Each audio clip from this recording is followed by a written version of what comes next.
Greetings and salutations and welcome to Hockey TV and our coverage of the Soo Eagles, the Cochrane Crunch, and the Northern Ontario Junior Hockey League. Scott Nason broadcasting from Pullar Stadium on this beautiful Saturday in October as we await the start of tonight's NLJHL game and we await. We don't have to wait. He's right here. He comes to us all the way from Soo, Ontario. His name, Larry Pozzebon. Poz, how you doing tonight, my friend? Good. It was a warm day today. Got up to 9. Yeah, lots of sunshine. That's something we've missed over the past week. Or 2 weeks. Yeah, really. But we're hoping to have some sunshine on the ice here, Larry, as the Soo Eagles and Cochrane Crunch set to tangle for the first of 2 regular season meetings. Before we get to tonight's game, Larry, the Eagles stopped a 4-game losing streak at the NLJHL Showcase this past week. Looking at that showcase and the Eagles' results, we had the game on Saturday here at Pullar Stadium where the Eagles lost by the score of 3-1. They didn't get off to a great start at the showcase, losing to French River on Tuesday by the score of 3-2, but bounced back in overtime. Jake Lamberti had the game-winning goal as the Soo Eagles defeated the Hearst Lumberjacks by the score of 3-2. And, you hate to circle big wins at this point of the season, but that was a big win for the Eagles. They needed some positivity going into tonight's game. Thoughts on the showcase? It was a big game for the Eagles because the Eagles now have 3 games left. And remember, I break it down in 8-game sections. Well, they lost the first 4 in this one. They won 1. They have 3 games left. They have to win 3 games now. And I don't want to put the pressure on them. The kids know themselves. They've got to get 4-4 to beat 500 in this section of the schedule. And so we have to expect them to come on and do some business here. Cochrane, they are 5-8, or 5-7-1. We're 5-8. So we're same. So now we're on home ice. They have to show Cochrane why they're on home ice, and let's play hockey. Looking at the games at the NLJHL Showcase this week, Larry, on Tuesday, Timmins over Blind River 6-2. We mentioned the Eagles score against French River. Rayside over Hearst 5-2. Poisson handing the Soo Thunderbirds their first loss of the season on Tuesday, doubling them up 4-2. Cochrane over Elliott Lake by a 5-2 count. Kirkland Lake over Espanola 5-0 on Tuesday. Then on Wednesday, we mentioned the Soo Eagles over Hearst 3-2 in overtime. Rayside wins both games at the showcase. That hurt the Eagles. They did. They knock off Poisson 3-2. Timmins over Elliott Lake in a shootout 3-2. Kirkland Lake, that's a team to watch out for, Larry. 10-2 on the season as they knock off Blind River 4-1. French River also wins both games at the showcase, winning on Wednesday over Espanola 5-2. And the Thunderbirds defeated this Cochrane Crunch in a shootout on Wednesday by the score of 4-3. And what really struck to me, Larry, in the showcase, the East against the West went 8-4. Now, we saw last year the eventual NLJHL champion Cochrane did come out of the East to win the NLJHL regular season playoff championship, but the Eagles had a good record against the East last year, something 12-2 or something like that. So the East a little bit stronger, at least at the outset this season. Sometimes you just feed off of certain teams, and the Eagles did off of the whole East last year. So this year now they have to start feeding off of everybody that comes in or when they go on the road, because they've got a lot of work ahead of them. And I know it's early in the season, and nobody's panicking, but these are the ones, everybody's going to be building and rebuilding and doing things. You have to take these, especially at home. You can't be losing 2-1 games or whatnot, but let's see what happens. I'll tell you, I like to see a perfect season, but yes, you're not going to get it. You're not going to get it. So the Eagles, like I say, they got to come out and work hard, because they just can't coast. You got to play 60-minute hockey. You hear me saying that all the time. You got to play 60-minute hockey. Another thing, I think Eagles have to start throwing their weight around. They start banging people, not cheap shots, because I hate that. By any team does that. But start throwing some weight around. Let the other team know that you're on the ice and they're on the ice, and what this is going to happen when they go into the corner first or they go in after a puck. You're gonna know I'm behind you and I'm going to do something to you legally. One of the questions I wanted to ask you, Larry, before we get to the standings and the scores and the games tonight, Talking about this Cochrane team, a little bit of a slow start to the season. They're in 5th place, much like the Soo Eagles. Identical records. However, Cochrane knows no matter what happens, the regular season or the playoffs, that they have a chance to, well, win the national championship because they host the Dudley Hewitt Cup. And the question I have to you is that, obviously it's an advantage, they're going to be there, but does that maybe make less pressure during the regular season and the playoffs for a team that already knows they're going to be there, or do they have more pressure because they're going to be there and they don't want to get maybe embarrassed on their home ice if they're struggling? Well, the thing is, you're in automatically. Yes, you're right there. Point is, you still have to make the playoffs. You got to make the playoffs. You can't get knocked out in the first round or not even make the playoffs, because then you're on a long rest before the Dudley starts. You're right. Now you're in trouble. So you have to make the playoffs and run as far as you. Hopefully you can run far. But it's early in the season. We're into what, 15 games? Correct. So it's early yet. We got another 45 to go, or 43 to go. Something like that. Math's not my strong suit, Larry. Let's look at the standings in the West. We mentioned the Thunderbirds. They were the number 1 team in all of Canada last week. They did lose to Powassan. They're in first place in the West. 20 points with a 10-1-0 record. Rayside Balfour just 2 points behind the Thunderbirds in second. However, they played 4 more games. They have a record of 8-5-1-1. That extra loss is a shootout loss. Blind River in third place, 14 points with a 7-5 record. Elliott Lake in fourth place, 2 points ahead of the Eagles. They've played 2 more games. Elliott Lake 5-8-0-2. Eagles in fifth place, 5-8 with 10 points. And Espanola in sixth place with 4 points and a 2-12 record. In the East, Powassan in first place with 21 points, 10-2-1. And the team I'm really keeping my eye on, Larry, Kirkland Lake. We won't see them until very late in the season, but they are 10-2-0 with 20 points, good for second place. Timmins off to a good start as well, 8-4-1. We'll see them here in a couple weeks. They have 17 points in third. Hearst in fourth place, 6-5-1. Cochrane, as I mentioned, in fifth, 5-7-0-1. And French River coming up a bit, winning their last 2 games at the NLJHL Showcase, in sixth place with a 3-11-1 record. And Larry, we've seen with the Eagles having lost to a couple teams that are in last place, you got to lace them up and come to play every night in this league, because there are no more gimmies like maybe we saw a few years ago in the league. Yeah, you got to come to play. I mean, the kids have to. You have to play. I don't know how else to say it. I think you just said it twice. Yeah, you got to put your head in the game. And you got to say, listen, I got to forget about the officiating. I have to forget about the fans and everything. I got to go out and do what I'm supposed to do. Whether you're checking forward, whether you're a goal scorer, whether you're a defenseman or whatever, do what you have to do. Do your job. And in fact, NHL players, they say some guy gets up in the pros and he's a checking forward. Next thing down the road he gets 2 goals. Now he thinks he's a goal scorer. No, you're not. Do your job. Your job is a checking forward. Do your job. You're a goal scorer, do your job. Games last night in the NLJHL, as Cochrane team's been on the road a while. They go to the Showcase. They played at Elliott Lake last night, losing to the Wildcats by the score of 5-3. Timmins over Espanola last night, 5-2, and Powassan over French River by a 5-1 count. Games tonight in the NLJHL, all these games 7 o'clock starts. Kirkland Lake at French River, Timmins at Elliott Lake, and the Sioux Thunderbirds hosting Rayside Balfour. If you're watching tonight, and we include not just the Soo Eagles fans, family members, or just casual observers that might be watching, but we also like to welcome the visiting fans. We know Cochrane's a long ways away, and probably a lot of folks didn't make the trip, but are watching on Hockey TV. First of all, thank you for tuning in. And Larry and I like to do what we call an interactive broadcast, where we like to hear from the fans as far as what you think about the game, what you think about the broadcast. Maybe you have a son playing, or maybe you just want to give someone a shout out or hello. You can do all those things by going on Twitter. You can follow me at @Nason, that's Nason 2013. I just tweeted out the broadcast on Twitter. You can look at the Cochrane Crunch Twitter feed and let us know what you think about the game. Want to say hello, Larry, to Kayla Parrott and the Parrott family watching from sunny Howell, Michigan. Looking forward to another Soo Eagles win. And want to say hello to the Jensen family.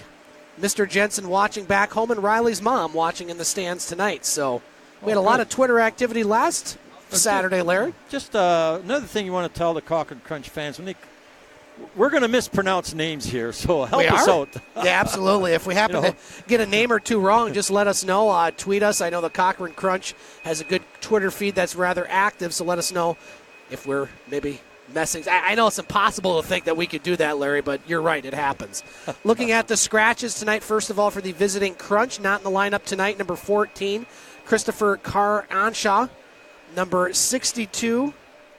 Actually, no, he is in the lineup. He's wearing a different number. Scratch that. Number 77, Ryan Mooney. Number 98, Trent Grimshaw. Another number 98, Matthew McDermott. And number 99, Shadow Rubin, along with goaltenders number 31, Shane Battler, and number 38, Dylan Dallier. For the Soo Eagles, not in the lineup, and we did want to mention, Larry, a very familiar face on the roster, although not in the lineup tonight. Wearing number 8, Colby Keller, back after someplace. That's right, being here last season. Not in the lineup tonight. Hopefully he'll get in the lineup soon. Not in the lineup tonight for the Eagles. Number 3, Richard Boulware. Number 6, Jack Wood. As I mentioned, number 8, Colby Keller. Number 9, Drew Wada. Number 11, Zach Johnson. Number 17, Alex Schwab. And goaltender number 1, Nico Menedes. Well, Larry, we're going to be doing our trivia question in the first period. Okay. Stump the Pause, as we have called it. Yeah, we did last week. We have another one. This one I think you're going to get. This one, I think, a little bit easier. It doesn't have to do with individuals. It has to do with the team as a whole. So I think you're going to, and it is during a time that you and I broadcast. So there's your hints now. That's what, 9 years? Exactly. It's been a long time. Yeah. It's been a long time. And then the second period, we'll play our Guess the Attendance Challenge. We're tied at 2 after Larry stormed out of the gate, winning the first 2 attendance challenges. I've come back and won the last 2, and it's my turn to put up a number. And so we're waiting for more fans to show up. Probably a late arriving crowd, Larry, due to the beautiful weather. We're kind of a little bit, would you say we're past peak as far as colors? You're seeing more leaves fall off the trees, or it's still beautiful? No, they've been blowing off. You go out the highway, it's a lot of bare trees. And it's the city is good, though. The city hasn't reached that coldness as a highway, out in the highway, but it's still nice out there. I tell you, beautiful reds, oranges. I love the fall. I love it. I don't like the cold weather, but I just love the color. Eagles will be in action next weekend at Espanola next Friday, and Larry and myself, our next broadcast will be a week from tonight, October 20th, when the Eagles will take on Espanola. And then we'll have 2 games to round out October at home. Friday, October 26th, the Eagles will take on the Hearst Lumberjacks, and then they'll host the Timmins Rock October 27th. And then after that, Larry, the month of November is going to be a lot of traveling for the Eagles. They'll go on a 3-game road swing November 1st through the 3rd at Hearst, Cochrane, and Timmins. They'll be back for 1 game November 9th against Espanola at home. Then they'll have another 3-game road trip to Kirkland Lake, Powassan, and French River. So there's snow up there already. Yeah, that's what I hear. It's a good place for it, too. No offense to our friends from Cochrane. We're going to take a break here on our pregame show. We're going to go to Bob St. Peter, who will have the starting lineups. We'll hear from Dan Kinney, the national anthems of both the U.S. and Canada. And we'll have the start of tonight's NOJHL game between the Cochrane Crunch and Soo Eagles on Hockey TV. So there you have it, Larry, our starting lineups, national anthems, officials, and we are set to go here. The only regular season meeting here at Pullar Stadium between Cochrane and the Soo Eagles. These teams have met 6 times in their brief history, Larry, with the Cochrane Crunch leading the overall series by 3-2 and 1 count. The Eagles did win last season's series against the Crunch, winning both games. I missed the one here last year. You did. I did that one by myself. I was all by myself. Maytag. That's right, indeed. Again, if you're watching on Hockey TV, let us know what you think about the broadcast. If you have any sons or relatives playing or just want to have casual conversation, heck, even throw politics in there, we'll talk about that too. Tweet me, snason2013. We are underway here at the Puller. Cochrane in their road white jerseys, the Eagles in their home black jerseys, and Eagles going left to right as seen on your television monitor. Quick shot for Orfanos. That one goes wide.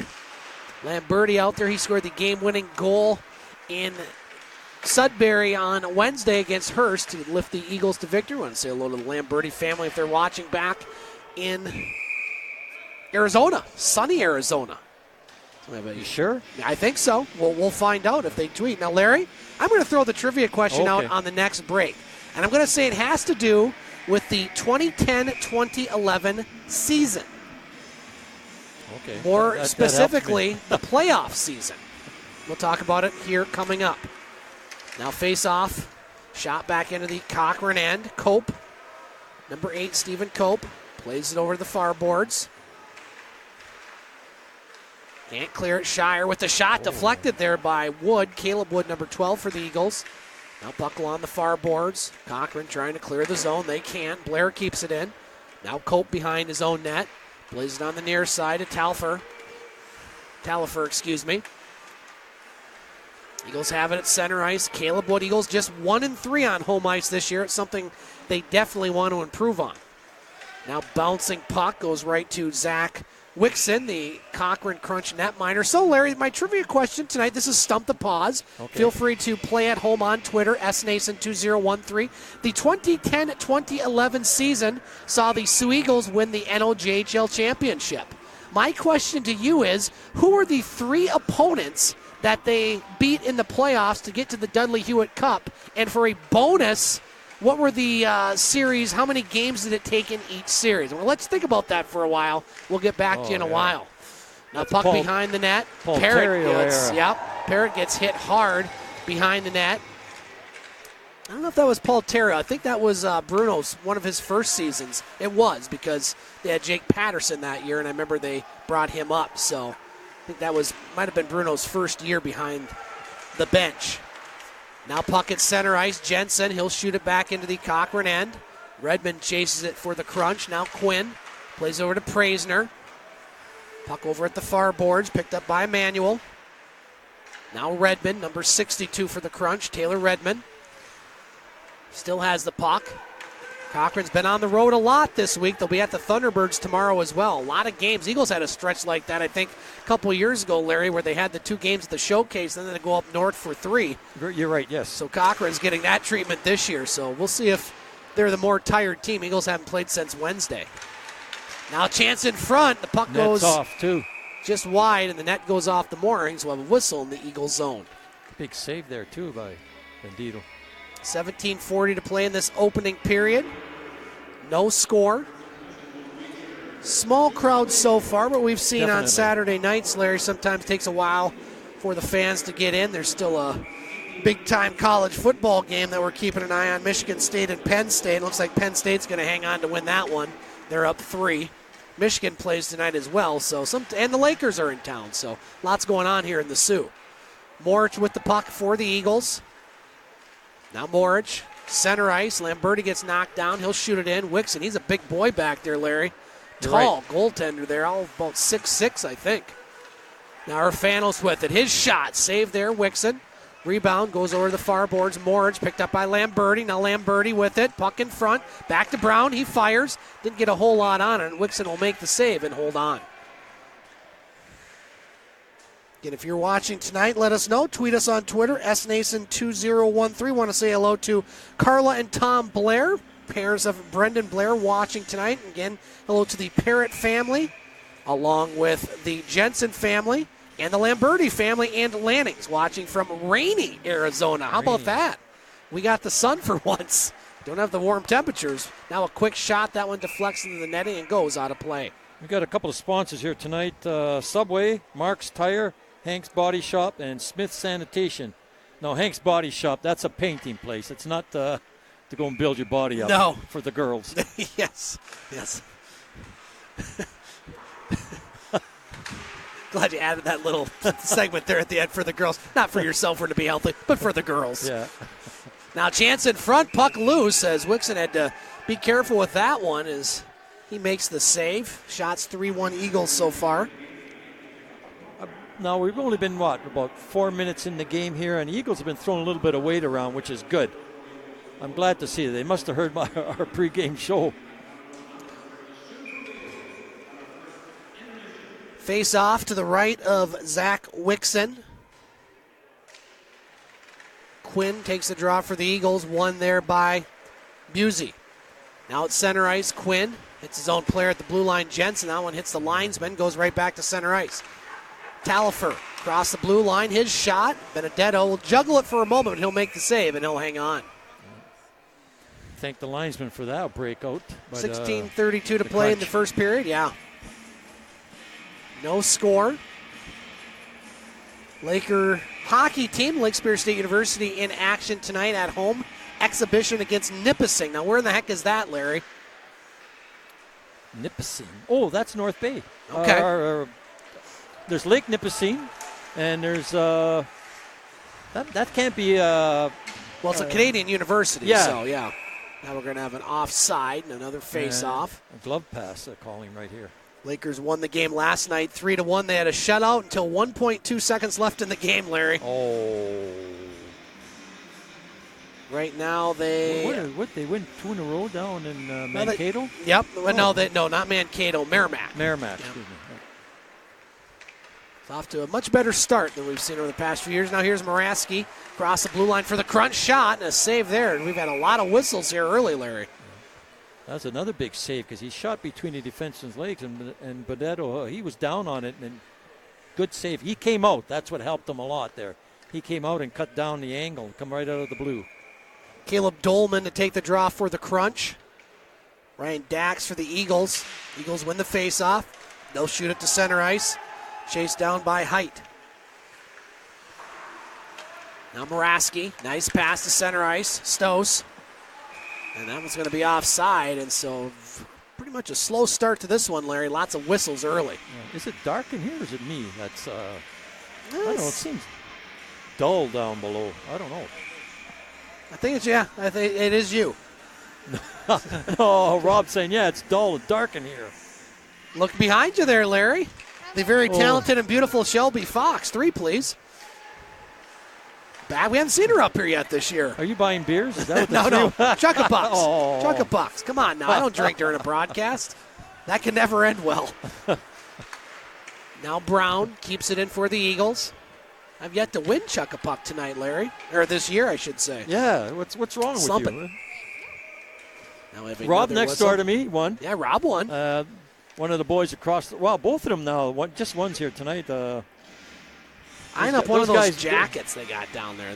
Nice looking jackets. And those fleece? Is it fleece or? I think so. Yeah. Face off to the right of Wixon. Did you get a fleece jacket, Rob? Sweatshirt. Yeah. Puck over at the far board. Shots 3 apiece. That's something I try not to do is sweat. Here we go. Players fighting for that puck. Back to Butcher. Butcher, game going on here, guys. That shot goes wide. It, yeah. Make sure you're still focused there, Larry. Yeah, it was right over the goaltender's head. Very good. Redmond with the puck for the crunch. On the near side boards, Emmanuel. Emmanuel the center ice, deflected in by Metzma. Now Butcher lost the puck, picked up by Brown. Over to Lamberti. He'll clear it to center. Now the Eagles intercept Orfanos. Lost the puck at the blue line. That's going to be offside. That one goes way up in the crowd. And one of the fans will go get the puck. We'll see. He's going to keep it. He's going to, no, he's there he goes. He gives it to one of the young ladies up there, Larry. Nice touch. A couple more sponsors. Clover Electric, Albert Heating and Cooling, Bunker Manufacturing. Now they make steel frames or shelving and all that. Now here's puck at center ice. Roth along with Shire. Picked up by Flanders. Now Shire has it for the Eagles. Slides it over to Blair. Now Blair backhands the puck in. Picked up by Cope. On the near boards, Roth trickles over his stick. Here comes Whelan. He's wheeling down the ice. Whelan with the puck. Over behind the net. And that will be shot all the way down the ice. It's not going to make icing. Cope with the puck for the crunch. Over to the far boards. That's Whelan. Plays it back to Simpson. Now off the stick of Cope. Roth. He'll shoot it back in. Goes over the Eagles player stick. Shot off the far boards. Now Blair picks it up. Blair across the blue line. Fraser with the shot. Save Wixon. Rebound goes over to the crunch. Shots 4-3 Eagles early in this first period. Flanders across the blue line. Nice to that set. Now here's a chance. Shot blocked, and that'll be held on by Benedetto with 13:35 to play in this first period. Still no score. I like the play Praisner made there. He goes in there, he got a good shot away, and I didn't see the defenseman through a nice body check at inside their own blue line. Good work. Well, Larry, the Parrott family and Kayla agree. They think the rink looks darker than usual as well. And now that I kind of look, it is a little bit darker. I'm starting to. I'm saying seeing the light, but I'm not. I'm seeing what you guys are saying. Now Cochrane with the shot, save, rebound, puck still loose. Shire plays it over. Now here's Busey, puts it in front, picked up by Jensen, excuse me. Now Jensen trying to get to that puck. That's going to be a penalty. I'm just saying. Busey across the blue line. Going to be a delayed penalty on the Eagles. And so Cochrane will go to the power play with 12:58 to play here in this first period. Larry, back to that trivia question. The 2010 you're gonna stump me. 2011 season, the Eagles won the NOJHL championship and advanced to the Dudley Hewitt Cup. You're right. Who were the three teams they beat? And for a bonus, it shouldn't be that hard, Larry. There's not a lot of teams in the West. The one's going to be the Thunderbirds. Okay, they beat them in the semifinals. Do you remember by how many games? I think it was 1. Nope, 4 games to 2. 4 games to 2. Okay, they played 2 other teams. Who did they play in the quarterfinals? We'll go to Bob and let's think about it. Okay. Eagle penalty to number 13, Kyle Quinn. 2 minutes, hooking. The time of the penalty. Hooking the call on Quinn, so Cochrane on the power play. Pass right to the stick of Martone. Martone across the blue line. Cochrane looking to set it up back to Cope. His shot misses the net. Picked up by Talifer. Now Bofshaver over to Talifer. Talifer with the puck. Minute 30 left on the power play. Bofshaver over far side shot. Cope misses the net. Talifer gets the puck back. Over to Bofshaver. Talifer moves in. Shot. Blocker save Benedetto. Talifer still has the puck. Back to Cope. Fanned on the shot. Didn't get a lot on it, I should say, and shot down the ice. Blind River was another one. Correct. By how many games? That was by 1. Correct. 4-3. 4-1. Who did they 4-1? beat in the final? That's the. See if you can remember that one. Now the Crunch with it. 50 seconds left on their power play. 6-4 the shots in favor of the visitors. Hayes across the blue line. Now Hayes, broken up by Parrott. Flanders picks it up for the Crunch. Flanders, as Cochrane sets it up. That one blocked. Puck in the slot, glove down by Shire. Now here come the Eagles shorthanded. Lamberti with the puck. Shire over there as well. Now picked up by Cochrane. Here they come. Still 30 seconds left on their power play. Flanders on the left wing side across the blue line. Flanders with the puck. Back to Emmanuel. Over. Shot. I might have hit a player in front. One of his own players, right? Busey, I think it hit him. Number 61. Yep. Now Stose behind the net. He gets knocked down. Picked up by Roth. Can't clear it, though. Kept in nicely by Haynes. Now here's a chance shot. That one misses the net on the shot by Busey. And that's going to do it for the power play. Cochrane, though, still with a chance. Flanders and a glove save. Benedetto. It looked like that puck was going in, Larry, but Benedetto, we've seen that glove hand be effective, and that was very effective right there. That was a good setup by the Crunch. Was. And it was just a little too late. The guys are way outside, but it was a proper setup, which they were trying to, I think, work all power play, and they finally did it, but it was too late. 10:55 to play in this first period. No score. Face-off controlled by the Crunch. Height shot. Hits the end boards. Goes over to Dolman. Now Perala over at the far boards. 3 Crunch over there. Now Jensen picks it up. Eagles might have some numbers here. Quinn with it. Quinn across the blue line. Puts on a shot. Save. Het with the puck. He'll clear it back to center. Rieger plays it off the boards. Now Cochrane with it. Over at the far side. Cope. Pass out of the reach of Perala. Excuse me. Now here's Butcher with it. His pass intercepted by Perala. Perala across the blue line. Chance for the Crunch. Moravsky, his shot goes wide. Now Height shot. Trickles there. Saved by Benedetto. Cochrane now pressing a bit. They're getting some good play here. That shot hits the side of the net. Cope pinches in. We'll have immediate timeout on the next whistle, assuming there's not a penalty. Puck over in the far corner. Cochrane with it. Cope at the blue line. Quick shot. Juggled by Benedetto. Trickles wide. Now over to Jensen. Now Jensen clears it to center. Oh, boy. Picked up by the Crunch. Cope over to Height. Height across the blue line. Puts it behind the net. Picked up by Rieger. Now puck goes to Roth. Dangerously in front. Picked up by the Eagles. And they'll clear it down the ice. Crunch right back to Hayes. Nice pass. Hayes across the blue line. Lost the puck. Picked up by Orfanos. Now Flanders gets knocked down in the slot. Here come the Eagles. Orfanos across the blue line. His shot goes wide. Shot's 10-5 Crunch here with 9:10 to play in the first period. Lamberti over in the far corner. 3 Cochrane players go over there. Lamberti with the puck. The players kind of waiting for a whistle here. None is had. Now Cochrane player gets knocked down. Lamberti comes out with it. Poke checked away there. Not enough room to stick handle. By Flanders. Now here come the Crunch. Hayes across the blue line. Hayes lost the puck. Now Whelan slides it over. Chance for Cochrane. That shot goes wide. Kept in by Emmanuel. He'll play it off the boards. Roth for the Eagles tries to clear it. He can't. Kept in. Shot. Hits a player in front. Flanders. Now Whelan got it over to Hayes. Couldn't control it.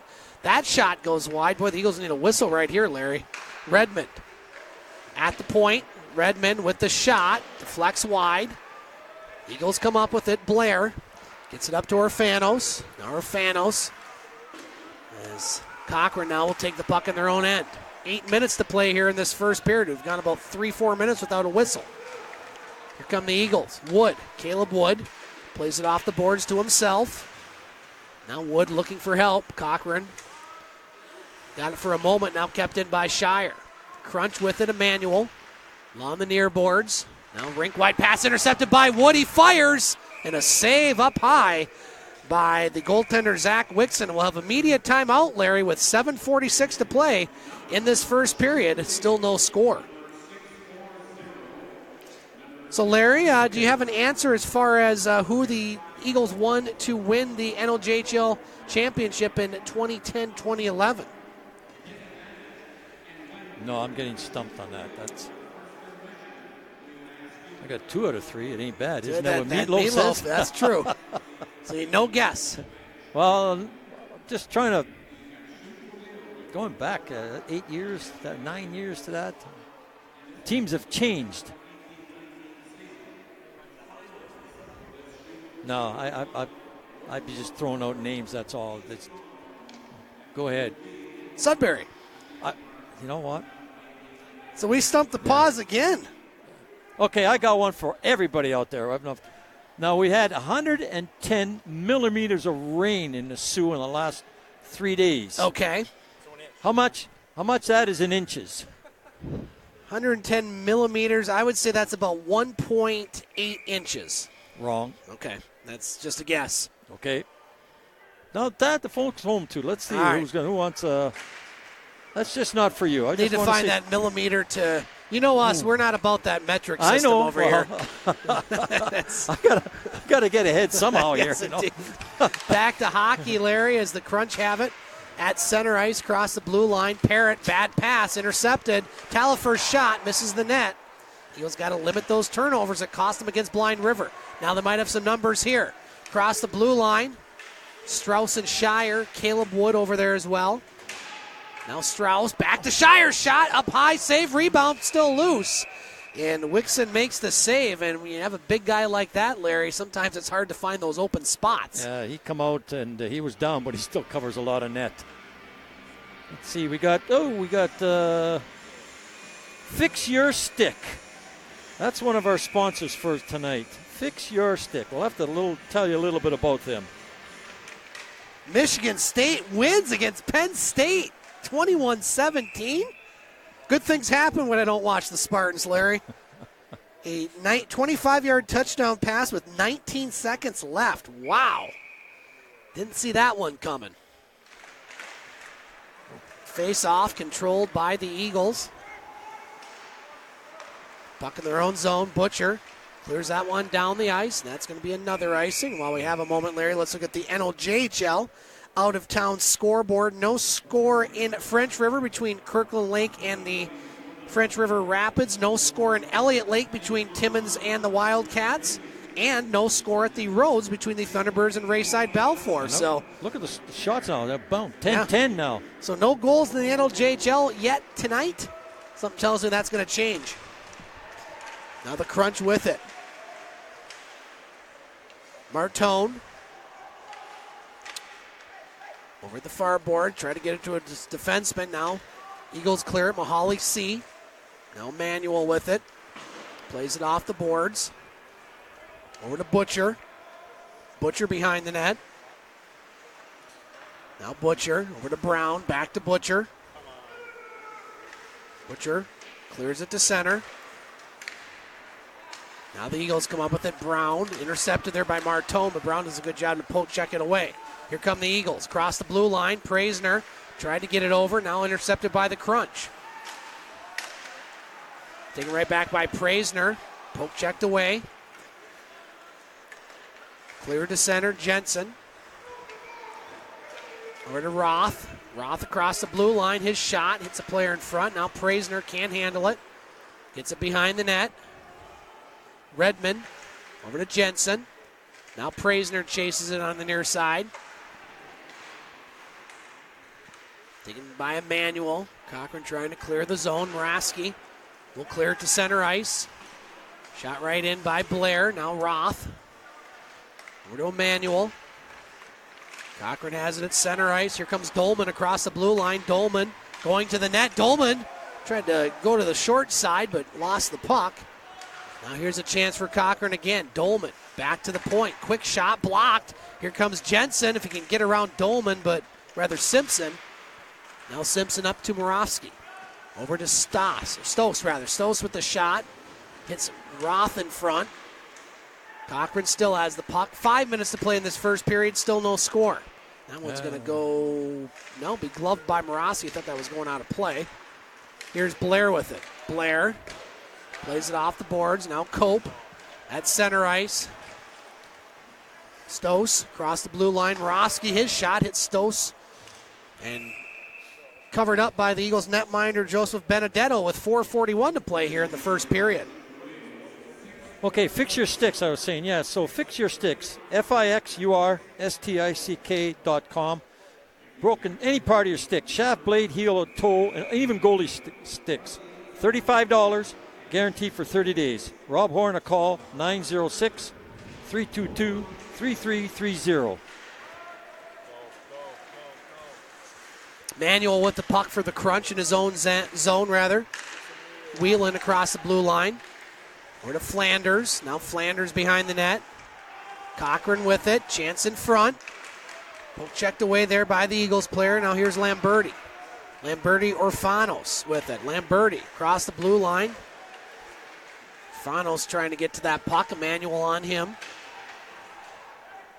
Now quick shot Shire. Blocker save into the netting. And that'll keep the face off in the Cochrane zone. Better pace here to this game, Larry, as this has moved along. For a minute, I thought they changed the lineups, but Shire got an early jump on that line change. He's still out there with Praisner and Wood. Face-off won by the Eagles. Brown shot blocked there. Here's a chance for Talifer across the blue line. Talifer with it. Nice job, Eagles on the back check. Now Cochrane with it at the blue line. Kept in, deflected, and a goal! Talifer with the deflection in front. And with 3:51 to play in this first period, Cochrane strikes first. They lead the Eagles by the score of 1-0. That puck was just kept in at the blue line and didn't look like a whole lot on the shot, Larry, but a great deflection by Talifer and a 1-0 lead for the Crunch. Nice deflection, you're right, yep. So we'll get the call from Bob St. Peter on the goal.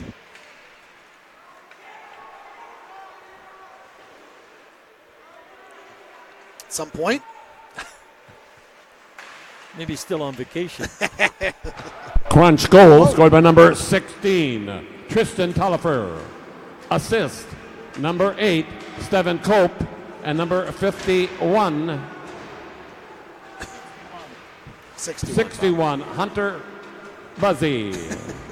Time of the goal, 3:51. So Talifer from Cope and Busey, and it's 1-0 Crunch. Now C with it. He puts it in front.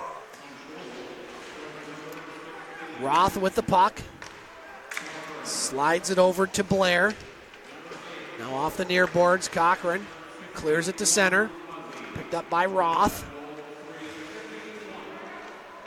Shot back down into the Crunch zone. Talifer, nice pass. Gets it. Aiello shot, missed the net. Over to Mietzma. Now Aiello with it. Back to the point. That one goes over the stick of Height. And shot back into the Eagles zone.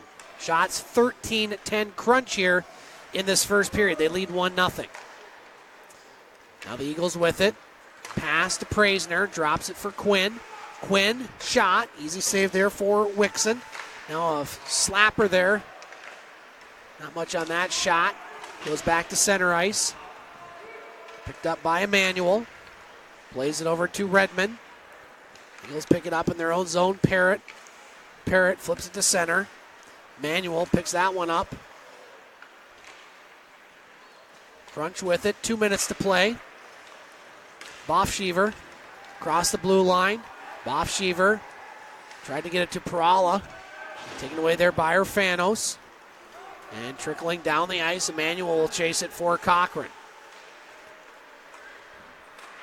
Center ice, Perala. He'll shoot it in. Butcher picks up the puck. And that one will hit the boards right in front of the Eagles bench. Eagles pick up the puck. They'll shoot it into the Crunch zone. Urfanos chasing that one. Manuel for the Crunch. Puck along the near boards. Shot back to center. Stowe with it. Now here's Stowe. Tried to do a wraparound. That one goes through the slot. Picked up by the Eagles. Urfanos will just clear it out of the zone and down the ice. Simpson chases it down. Simpson with the puck for Cochrane. Nice pass off the stick of Moravsky. That should be offside. Should be. There it is. They will, as Dolman picks up the puck with 1 minute exactly to play in this first period.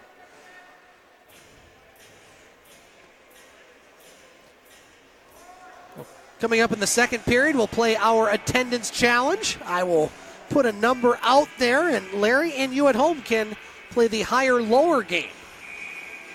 More details coming up in the second period. Now face off outside the blue line. There are still a couple players going to the bench, so they'll do that one over. Kudos to the clock people not having that extra second tick off. You're right, yeah. I was looking up there, too, to see if they had to bring time back. Face-off won by the Crunch. Kicked right back out of the zone. Caleb Wood with it. He'll shoot it in. Wixon with the puck. Strauss now with a shot. Saved there by Wixon. Rebound goes over to Whelan. Now cleared to center. Roth chases it down. Roth with it. Up to Strauss. Now that one deflects, hits the scoreboard. No damage done. No. Was it last year we had broke on east side there, broke something. This is the second year of the scoreboard. I remember when they talked about getting a scoreboard in here, I just never envisioned that they'd actually be able to get one at center ice, but it's worked pretty well. It is, yeah. Used to be on the ends of the rink. Those little panels. You'll see those in several NLJHL rinks. Now a shot by Blair. Wixon makes the save with 30 seconds to play. Shots 13-13 right now in this contest.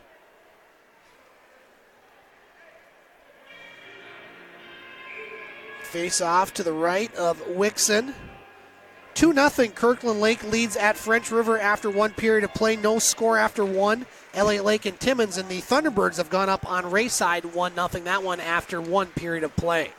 It's 1-0 Cochrane here as Benedetto will make the save. Get a little snow in his face for his efforts. I don't know. To me, there's 21.2 seconds left to go. To me, the goaltender's got to get that puck and get it out of the zone. Don't give them a face-off in your own zone. With this much time left. Face-off controlled by the Eagles. They've done a better job on the face-offs tonight. Manuel with the puck in his own zone, plays it over to Busey. Now at center ice, Blair to Dax. And Cochrane will come up with the puck, 5 seconds. And so after 1 period of play, Cochrane strikes first, and they lead the Soo Eagles by the score of 1-0. Larry and I will be back for the second period here on Hockey TV. Back at Pullar Stadium, Scott Nason, Larry Pozzebon on Hockey TV. Our score after 1 period of play, pause at 1-0 in favor of the Cochrane Crunch. Before we recap the scoring, thoughts on the first period? Good and bad. I mean, Cochrane come out. I mean, for a team that's been on the road for a while, they don't look tired yet unless they're going to collapse in the third period, but they sure didn't collapse in the first period. Eagles, they played off and on. They had some, like, shots are even, if that means anything, but I think their shots weren't good angle shots, and who's it? Pruski, he was stopping, Wickson, sorry. He was stopping everything, and as he did, Eagles are down 1-0. I think a lot of the Eagles' shots, Larry, were from outside. Yeah, that's what I'm saying. They weren't good angle shots. They were from a distance, like out maybe the head of the circle or out from the sides of the circle. But you got to shoot the puck, and anything can happen, as we saw. That's right. With the Crunch goal there. I think what's led to that is the Eagles were back checking 3 guys on one. Puck went over into the other side. Guy picks it up. The Crunch player picks it up. He was the other winger coming in. Brings it back to the defenseman. He takes a shot. The guy's in front of net. Deflects it. I'll tell you, it was a lucky one also, because I think he did it on the backhand behind him or something like that. It had eyes. It found the net, so that counts. That goal Larry mentioned was from Tristan Talifer, his second of the season at the 16:09 mark, with assists from Stephen Cope and Hunter Busey. And that's where we sit right now, 1-0 in favor of the Cochrane Crunch. Out of town, Larry, in the NLJHL after 1 period of play in French River. It's Kirkland Lake leading the French River Rapids by a 2-0 count. Still no score in Elliott Lake early second period between the Wildcats and the Timmins Rock. And the Sioux Thunderbirds leading Rayside Balfour 1-0. That one in the second period of play. Shots on goal in that first period here, 14-13 in favor of the Crunch. Lake Superior State University at home tonight against Nipissing University. No score in the first period. And the Detroit Red Wings lose 8-2 this afternoon to the Boston Bruins. That's the bad news for Detroit fans. The good news, at least for those that wear green, Michigan State over Penn State. In football, college football, 21-17. And our DJ, Larry, Caleb, had an answer to your milliliters, whatever question that was. 4.2 inches, Caleb? 4.3 inches. 4.3? I'm trying to think now. What? Dramatic delay there. What was your question, Larry? You yeah, I know. I had the answer, but I put it out in left field. 4.3, he's right. There you go. Yeah. Congratulations, Caleb. Where'd you learn that? It was all in his head. He plays hockey over in Canada. See, he's learning all that metric thing. Next thing, he's going to be eating poutine up here. Nobody on the internet, nobody on Face, nobody, no guesses. They're focused on the hockey game and the attendance challenge coming up here in the second period. So the team's back on the ice, the Soo Eagles and Cochrane Crunch, and coming up here we almost lost the camera. I know, right? Coming up here in the first. It took us a while to get it. Let's not break it here. Yeah, not in the first couple month. Months, yeah. We'll have our attendance challenge. I'm going to be putting a number out there as far as how many people I think are here. You're going to have to put a chain on that so if it only falls over so far, Like when you mountain climb, you got the rope on you or something. Yeah. Eagles getting a little fired up over on the bench there, Larry. Like to see that. You're right. Team needs a little more life over there. It's starting to, I feel some frustration with some of the players right now. Things just not going their way, so we'll see if they can turn it around here in period 2. Glove down by the Cochrane player, Hayes, as we're underway in the second period. Cochrane with the 1-0 lead in front. Shot there by Flanders goes wide. Now Manuel's shot. That also misses the mark. Redmond, his shot blocked by Lamberti. Players along the near boards. Morich plays it behind the net to Brown. As Brown can't clear it. Taken by Cochrane. Poke checked away by Butcher. Now the Eagles trying to clear the zone. They do. Lamberti has it at center ice. Jake Lamberti crossed the blue line. Lamberti shot. That one blocked in front. Lamberti over to Orfanos. Orfanos behind the net. Over to Flanders.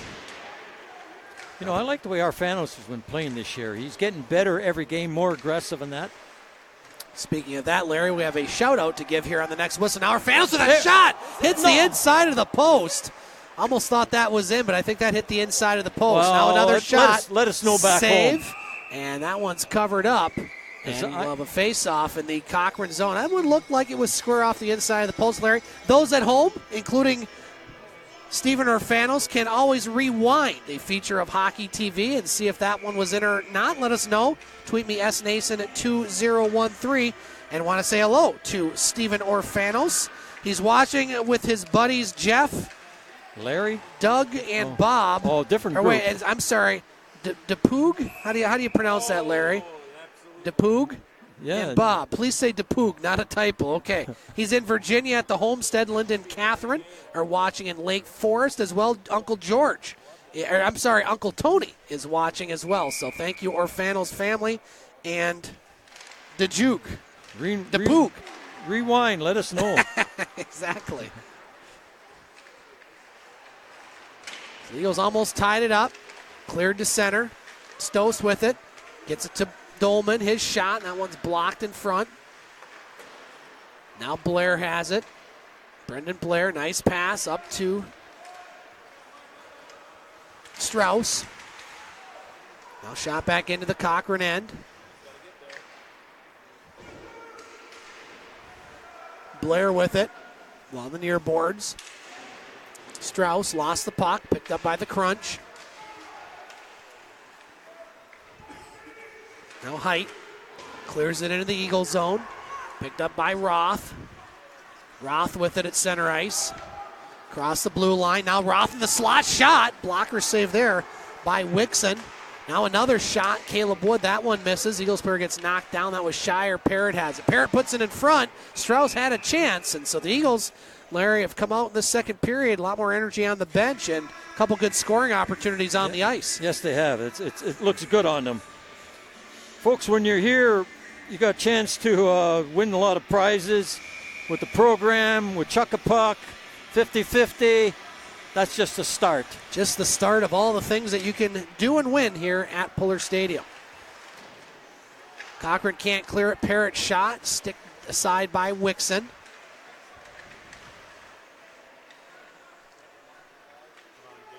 Puck in front of the Eagles bench. Only one penalty in this game, that in the first period on the Eagles, as we'll get a whistle. And that'll keep the face-off in the Cochrane zone. The Eagles' next game will be at Espanola next Friday. And our next broadcast will be here at Pullar Stadium next Saturday. That game also against the Espanola Express. Now face-off to the left of netminder Zach Wixon, who has stopped all 17 shots he's faced. Shot 17-14 in favor of the Eagles. Manuel with the puck. Now Manuel plays over to Redmond. At center ice, Boshever across the blue line. Pass a little behind his player. Chance in front, puck loose, and Benedetto gets ran into, but he'll make the save and hold on. That was a scary goal-scoring opportunity that Crunch almost had there. I'll keep the face-off in the Eagle zone. Larry, I'll have a few minutes here to tabulate in my head how many butts in the seats I see tonight. I have to put a guess. Someone's going to take the lead tonight. Oh, yes, you're right. So I think I got my guess. I'm just kind of reevaluating things. I'm using the non-metric system in my attendance count, by the way. A lot easier. Actually, it's not, but it's what I'm used to. Now here's C across the blue line. Saved there by Wixon. Taken away by the Crunch. Cochrane has it at center ice. That's Talifer. He scored the only goal tonight in the first period. Puck behind the Eagles' net. Cochrane with it. Busey falls down, gets right back up. Plays it over to Talifer. Now puck still along the end boards. Talifer to Busey in front. Aiello taken away by the Eagles and shot to center ice. Nice setup by the Crunch. That one will trickle down as Redmond takes it. So, Larry, I'm ready to put my guess on the board. This is the Pullar Attendance Challenge. Those at home can play just by tweeting me at SNason2013, hashtag Pullar Attendance Challenge. So, Larry, I'm looking around, and I'm going to say there are 503 fans here tonight at Pullar Stadium. 503.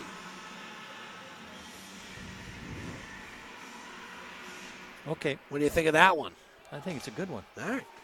So those at home, higher or lower. I will say there's a few more fans on this side than the side you're seeing on the camera. No charge to play, by the way. We don't charge. And no actual money is being wagered on this little attendance challenge. Now bouncing puck. Benedetto sticks it aside. Had to be careful there as Hayes was in. Now another shot, save, rebound, and a goal. Whelan was wide open in front. Picked up the rebound. On the rebound, and with 15:39 to play in the second period, looked like the Eagles again were getting some pressure. Looked like they were going to tie this game, and now they're down 2-0. That goal is going to go to Austin Whelan. And so Cochrane strikes again. They lead by the score of 2-0. Get the call from Bob here. Crunch goal scored by number 53, Austin Whelan. Assist, number 44, Austin Height. The time of the goal, 15:39. So Austin and Austin, Whelan and Height with the assist, and it's 2-0 in favor of the visitors. Now Cochrane with the puck. Nice pass just out of the reach of Hayes. Benedetto can't clear it. Oh, Whelan almost found himself open in front again, Larry. Here come the Eagles with it. Teams struggling scoring goals here, especially at home. Now Whelan plays it over to Flanders. Flanders across the blue line. Nice job there by the Eagles player Brown. Cochrane with the puck. Redmond pinches in, taken away there by the Eagles player Heinrich. Goes off the high glass to center ice. Shot back in. Brown with it. Now Brown on the near side, picked up by Fanos. Fanos across the blue line. Redmond falls down for the Crunch. Here's Emmanuel. It goes right in front of his own net, and that one. That's because the net was off. Net goes off the moorings, or off a little bit maybe. Yeah, just a bit on the right-hand side when we're facing it. Good eyes, left side, left, good both eyes. of them, left and right. Oh. Where's the water? Put the water down. 14:21 to play in this second period. Cochrane leads by the score of 2-0. And here they come again. Borowski across the blue line. That shot block goes right to Redmond. His shot, that one hits a player in front. Emmanuel trying to keep that in, just does. That's Wood that hit. He's limping. He's got to go off. He's trying to get to the bench. Now he gets now the they puck. give him the puck. He's like, get that the heck out of here. I need to get to the bench. Now Wixon plays it along the near boards. All that energy the Eagles had to come out in this second period seems to have evaporated. Now Moraski puts it in front. And that one is going to be whistled down as there was contact on Benedetto, and he's slow getting up. I missed it. I was watching the puck. I didn't see the completion of that. Might have been some incidental contact. I don't think the Cochrane player especially charged into him. I think there was just some contact. While we have a moment, Larry, out-of-town scoreboard, 3-0 now, Kirkland Lake over French River. That one midway through the second period. Still no score in Elliott Lake between Timmins and the Wildcats. Oh, they're giving a penalty out to the Crunch. And still 1-0 Thunderbirds over Rayside Balfour. Number 4, Caleb Dolman. Let's see what he's calling here. If we get a signal.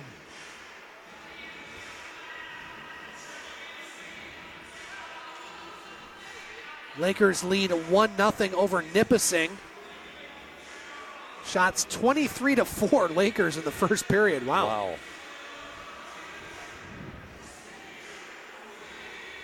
So we have a little bit of a delay here as we get the penalties explained to the captains. Larry, how about some of our great sponsors? I'm just going to say that, I'll get, okay, folks, again, when you're here, stop down the snack bar. What did you have tonight? You said wings? You had the wings? Yes. Excellent. Yeah? Excellent. I ate early in the afternoon, so I didn't grab, but the Polar Burgers, they're always great. The fries, poutine. We have Chicago-style popcorn in the Eagles Nest. You got Chicago-style popcorn, you got wine coolers, you got pop, and you got your favorite alcoholic beverage down there, too. What's your favorite alcoholic beverage there, sir? In the bottle? Sure. Miller High Life. Oh, wow. So I'm a little Bat Blue Light guy. Who would have knew? Labatt Blue. Yeah. Crunch penalty to number 4, Kalen Dolman. 2 minutes roughing to the Sioux Eagles to number 7, Brendan Blair. 2 minutes roughing. So coincidental minors now. Parrot shot deflected, or tried to be deflected there by Praisner. No avail. Quinn with it. Puck kept in by Rieger. Bounces behind the net. Now to the near side. Quinn. Praisner over there as well. Now picked up by Bofshever. Eagles with a chance. Praisner in front of shot, and a save there by Wixon. As Wixon just seems to be in the right place at the right time tonight, Larry. Yeah, he tried to go in the 5-hole, but Praisner closed the door on him. 12:56 to play in this second period. Cochrane with the only goal in this second period. That was Whelan, and that was his 4th goal of the season. Face off to the left of Wixon, won by the Crunch. Talifer across the blue line over to Aiello. Aiello to Talifer. Talifer. Backhand pass rather to Busey. Busey now gets knocked down. Eagles come up with the puck. Morich now dangerous in front of his net. Clears that down the ice. And beat him. Lamberti just beat out the icing. Orfanos now gets the puck. Some energy here on this line. Now Manuel with it. Manuel clears it to center. Aiello. Broken up there by Butcher, but Busey gets it right back with a quick shot. Save Benedetto. Yes, Roth cleared that to the sideboard. He's thinking it hit the rough. Redmond with it. Shots 19-18 Crunch. They lead 2-0. One shot down the ice. Emmanuel picks it up. Emmanuel's long pass connects with Hayes across the blue line. Now Hayes, nice move. Hayes in, shot, save, rebound, puck still loose, goes behind the net. Butcher with it. Butcher behind the net. Now Morich, picked right up by the Crunch. Hayes still has it. Now Hayes falls down, runs into his own player. Emmanuel on the near boards. Now picked up by the Eagles. Taken right back by Cochrane. Crunch with it. They'll backhand the puck in. Butcher gets it up to Lamberti. Lamberti across the blue line. Lost the puck. Picked up by Whelan. Here he comes. Whelan across the blue line. Backhand pass Flanders. Back to Hayes. Hayes in. Shot. Save. Benedetto rebound. Goes right back to the Cochrane player, Flanders. Now here's Whelan again. Broken up there by the Eagles C and shot to center ice. Now right back into the Eagles zone. Quiet crowd tonight here, Larry. It is. Not a lot of energy in the crowd as well. That'll be an icing and a face-off back in the Eagles' end with 10:43 to play here in this second period. Still 2-0 Crunch. I'll say one thing: the Crunch have come here to play. They have. They're setting up nicely on their 3-on-2s and getting good quality shots on Benedetto. Now face-off to the left of Benedetto. Stos with it. Now kept in by Height. Height shot. Blocker save there, Benedetto. Over to Lerman. Now puck loose. Eagles clear it to center. Here come the Crunch again. Moravsky over to Dolman. Now Moravsky couldn't hang on to the puck. Now here come the Eagles. Rare odd man rush potentially. Dax Tried to find Lerman. Eagles got to be careful coming off the bench there. Parrott at center ice. Now Simpson with it. Moravsky, quick shot, save Benedetto. Rebound Moravsky. Now the Eagles. Strauss with it. Strauss across the blue line, goes to the net. Strauss, a shot. Oh, he hit the side of the net, or it was a save. I thought he stuck his pad out there. Now C goes to the bench. That's going to be offside. The Eagles touch it. They don't. There's Stoss with it. Stoss lost the puck. Here come the Eagles. Strauss at center ice. Tried to find Blair. Eagle just not connecting right now. The frustration setting in more and more in this game. Simpson with it. That'll hit a player at center ice, Shire. The Eagles will clear it in. Wixon behind his net.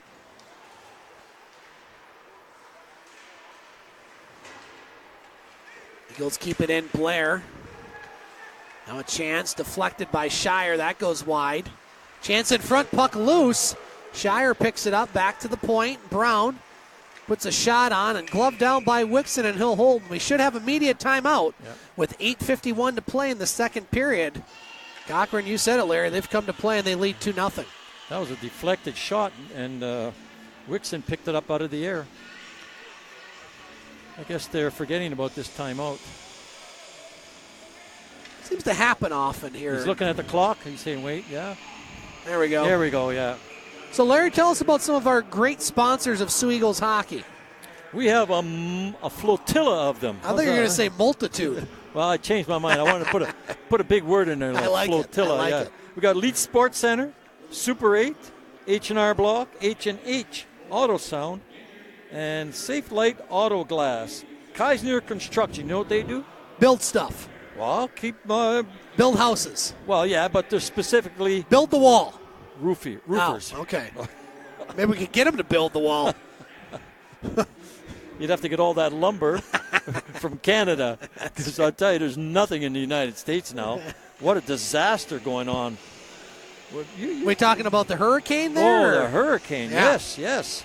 That was quite the event. What do you think I'm talking about? I thought you were making some environmental stand there about not having enough trees. They've been driven across the Upper Peninsula lately.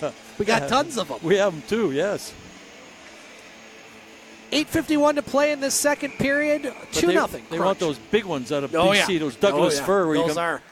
One tree will make two houses. You're right. That one shot back into the Eagles' end, picked up by Butcher. Now here's a chance if they can get it up to Quinn. The Eagles just can't seem to get it going here, Larry. It doesn't seem like. I was waiting for him to move that puck ahead, and it didn't happen. Now Jensen plays it to Brown.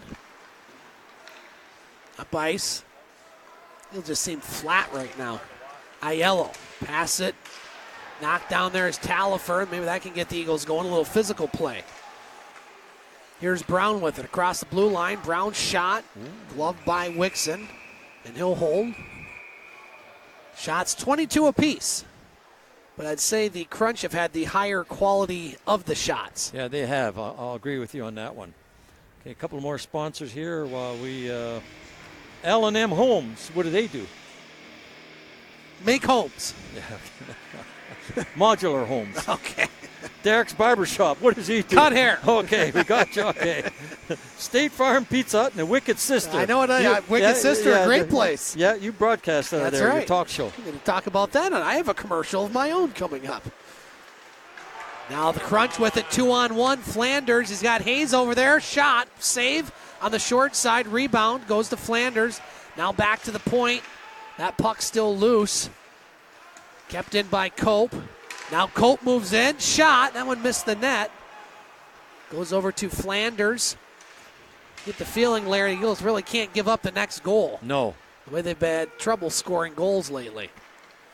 We can't get the puck out of the zone. Bad pass. Hayes over to Flanders. Didn't get a lot on the shot. Otherwise, that might have been in. We'll have a Save there by Benedetto. You mentioned the Wicked Sister, Larry. They are the host of my weekly sports show, The Game. You're right. Now you can hear past episodes on thegamesportshow.com. In addition, you can hear the audio podcast of our broadcast here, also on thegamesportshow.com. And we'll have a brand new show next Monday. Do you listen to yourself? No. October, I do it for the fans. October 22nd, because I will be flying out to Washington, D.C. in the morning, the swamp, as we call it. Now a shot. That one blocked in front. Drain the swamp. Well, I was referring to the Potomac and kind of the marshy conditions, but I kind of like where you're going with that. So we won't have a show next Monday. We'll have one a week from Monday. Now Morosky tried to stick that puck down. We're fighting ourselves for that puck. And shot into the Eagle zone. Blair with it. Puck at center ice. Taken there by Lerman.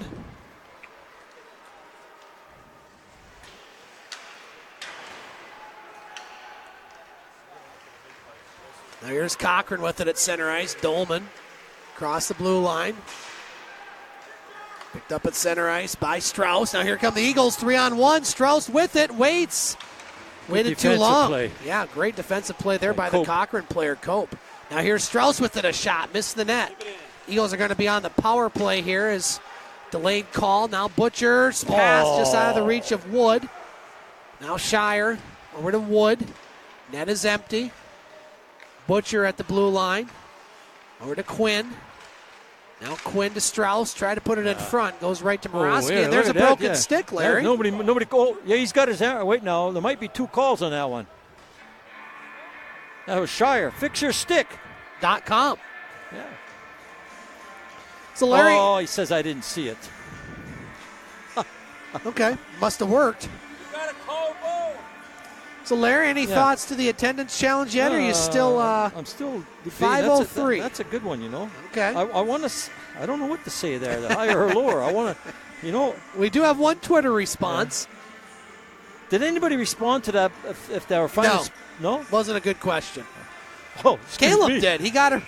No, I'm not talking about that. I'm talking about the goal. No, they were. Or the thought we thought was a goal. No. No, nobody tweeted in to say that was a goal. I had a good view of that. I think that hit square off the inside of the post.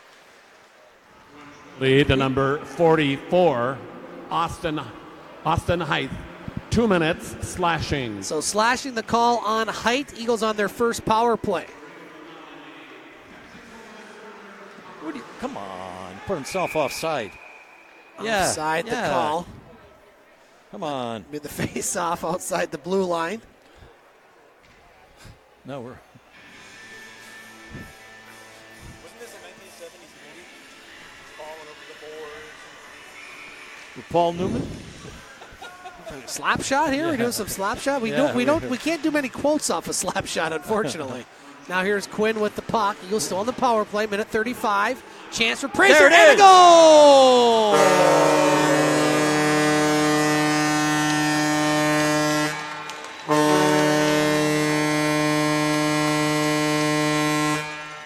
Raf Praisner with what the doctor ordered for the Soo Eagles, a power play goal. And with 5:36 to play here in the second period, Eagles have cut the lead by Cochrane down to 2-1. Nice little wrist shot by Praisner. He went high on the glove side also, Beat the goaltender, Zach Wixon. We'll get the call from Bob St. Peter. Eagles get a goal. They're down 1. Whoa, it's loud. Eagle goal scored by number 18, Raf Praisner. Assist number 13, Kyle Quinn. The time of the So Quinn gets the assist on the goal by Praisner, and it's 2-1 Cochrane. See if this can liven up this Eagles squad. Puck in front of the Eagles bench. 6 players over there fighting for it. Cochrane comes up with it. Now Butcher at the blue line. Picked up by Lamberti, who shoots it in. Under 5 to play in the second period. Simpson across the blue line. His shot hits Butcher. Now Simpson with a chance. Benedetto sticks that one aside. Boffsheaver puts it in front. Puck goes behind the net. Morich taken away by Cochrane's Perala. Now a chance for the Crunch. And here come the Eagles. Orfanos and Lamberti. Orfanos cross the blue line. Orfanos with a shot. He's got to move it around. Gets it over to Brown. Now Brown puts it in front, and that's just going to be gloved down by Wixon, and he'll hold. And we'll face off in the Cochrane end. Okay. I'm holding off on this, Okay. yes. I'm holding off on that. 3-0 Kirkland Lake over French River, second period. Still no score after 2 periods in Elliott Lake between Timmins and the Wildcats, and Rayside Balfour has gone up 2-1 on the Thunderbirds. That one late in the second period. Well, Terrio better get on the ball there. Yeah, right. He got the winner. He got that overtime goal. Yep. Now a shot there, sticked aside by Wixon. Shots 24 apiece here in this contest. Mahali C with it. Now puts it in front. Saved by Wixon. Goes to Talifer. Now at center ice, Busey. Busey with the puck. Gets around one. Shot. I thought it went off the crossbar. Goes wide. I think it did. Yeah. Now Busey with it. Busey with it. Turnaround shot. Save, rebound, and a goal. Another rebound, and credit Busey with keeping that play alive. And I think that was Talifer with his second goal of this contest. And it seems like every goal's been just like that, Larry. Yeah. Somebody been in front, and good things happen when you put bodies in front of the net. And just like that, Cochrane goes back up by 2. You got to control the rebounds, too. You got to move them off to the side. Get the call from Bob St. Peter on the goal. That goal by Praisner, that was his second of the season. This is Talifer's second goal of the night. Scored by number 16, Tristan Teflier. Assist number 61, Hunter Buzzy. Time of that goal, 3:39. So Talifer from Buzzy. Now a chance for the Eagles in front, a shot, and That's a goal! Caleb Wood responds for the Eagles just like that. And again, Larry, we said good things happen when you put bodies in front of the net. And Caleb Wood has made it a 1-goal game again. So just when you thought Cochrane maybe was going to walk away with this, the Eagles get a big goal there, and took us a while to get some goals, Larry. We've had a few here in the second period. Yeah, I'll tell you, we had 2 apiece. We get the call from Bob St. Peter on the goal by Mr. Wood. Bob's still recovering from the last goal. Can't go too fast down there. Now Emmanuel over to Redmond. Stose with it. He'll deflect the puck in. Eagle goal scored by number 12, Caleb Wood. Assist number 20, Olin Shire, and number 19, Jack Strauss. So Strauss and Shire with the assists on the goal by Caleb Wood. We have 3 minutes to play here in the second period. Thank you.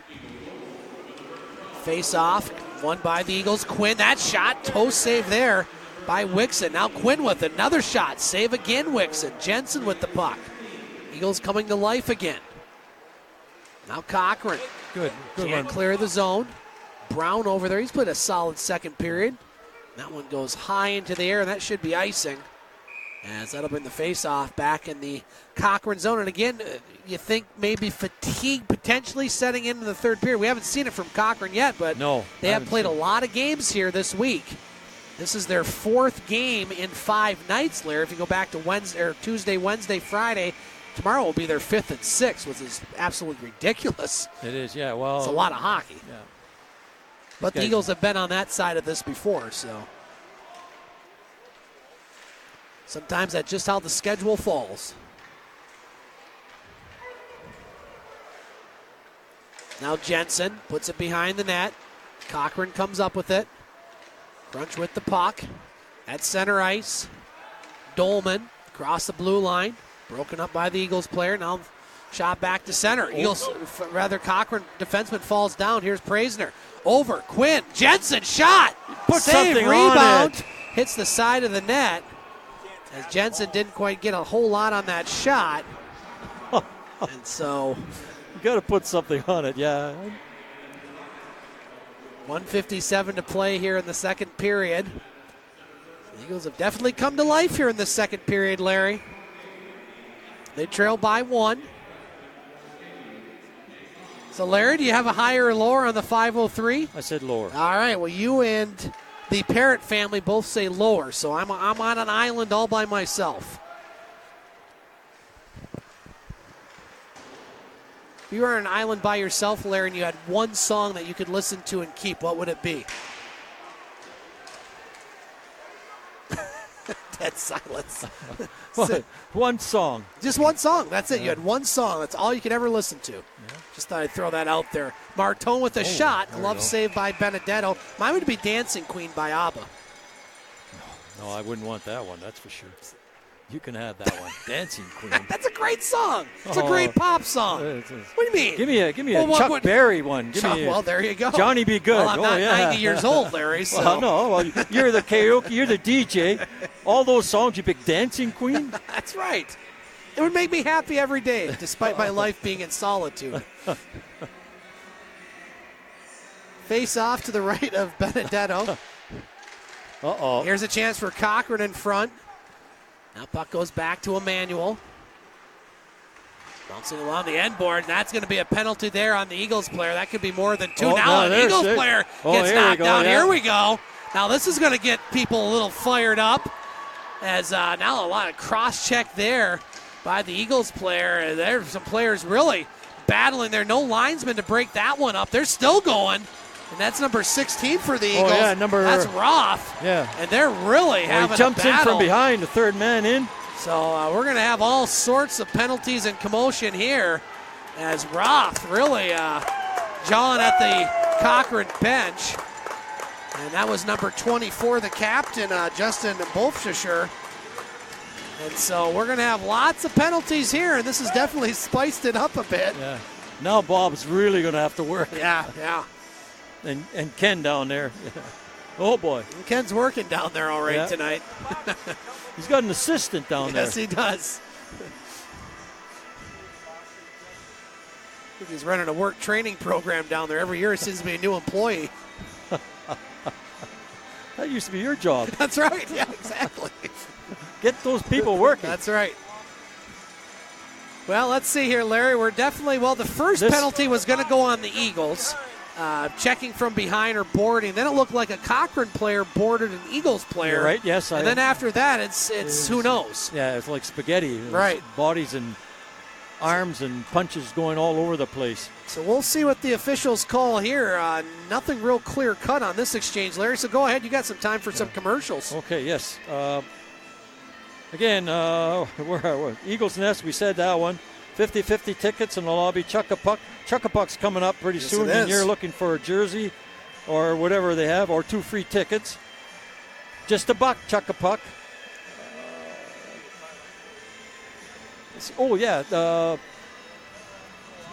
I want to say too fast now. Not souvenirs. Well, you can buy souvenirs or jersey. Christmas is coming up. A lot of Eagle wear down in the lobby. Check it out. Pucks, keychains, various other things. I haven't really been down to see the newer ones out there. They got some new hats and new sweaters down there. I got to get out there and look. New kids jerseys as well. They got some great kids jerseys down there. So let's see, Larry. Looking down, I see one player for Cochrane in the box.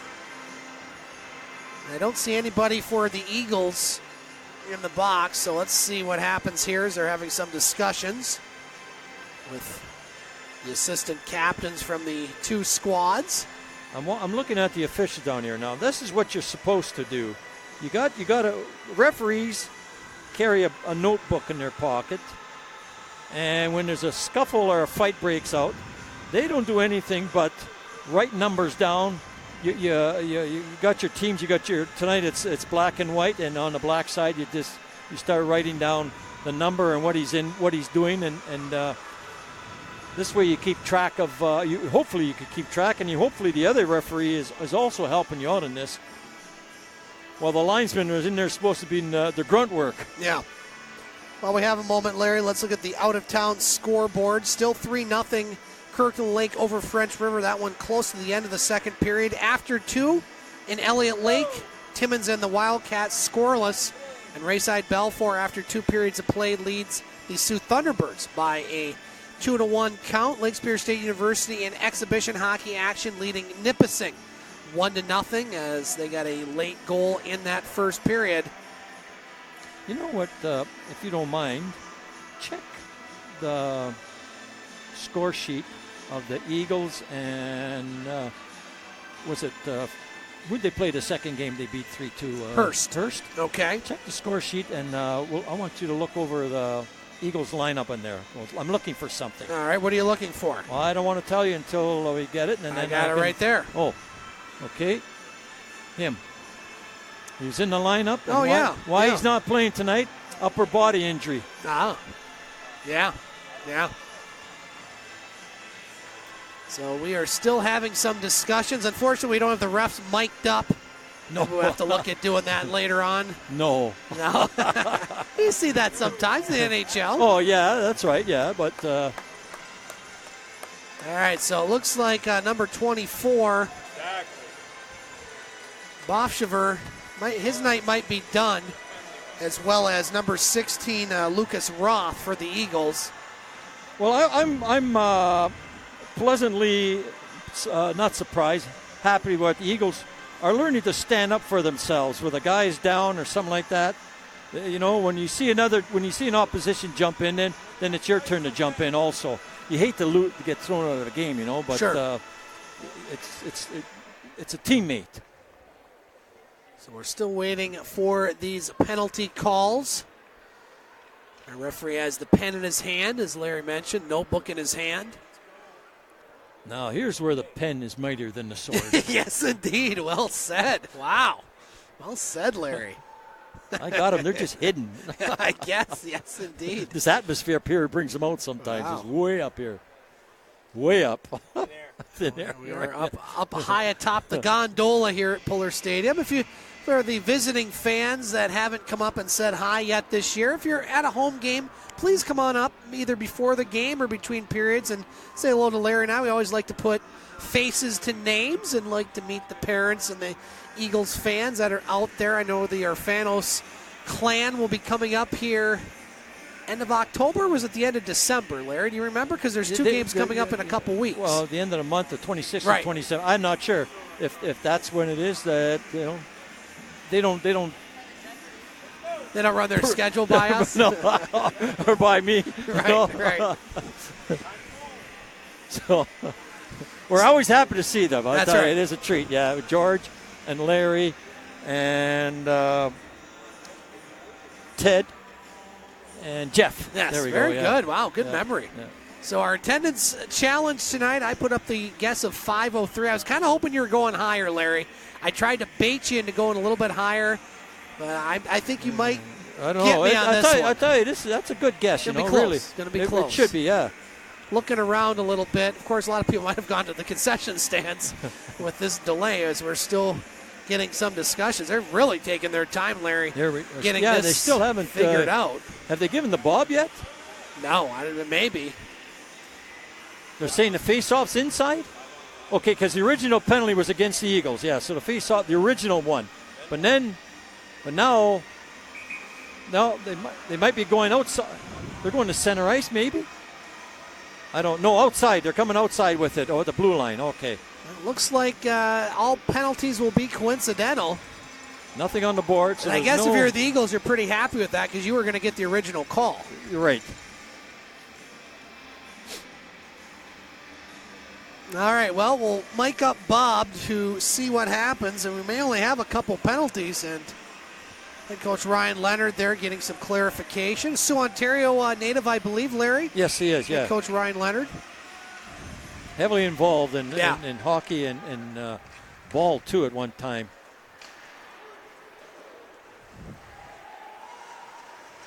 We'll keep Bob mic'd up here to try to figure. Here we go.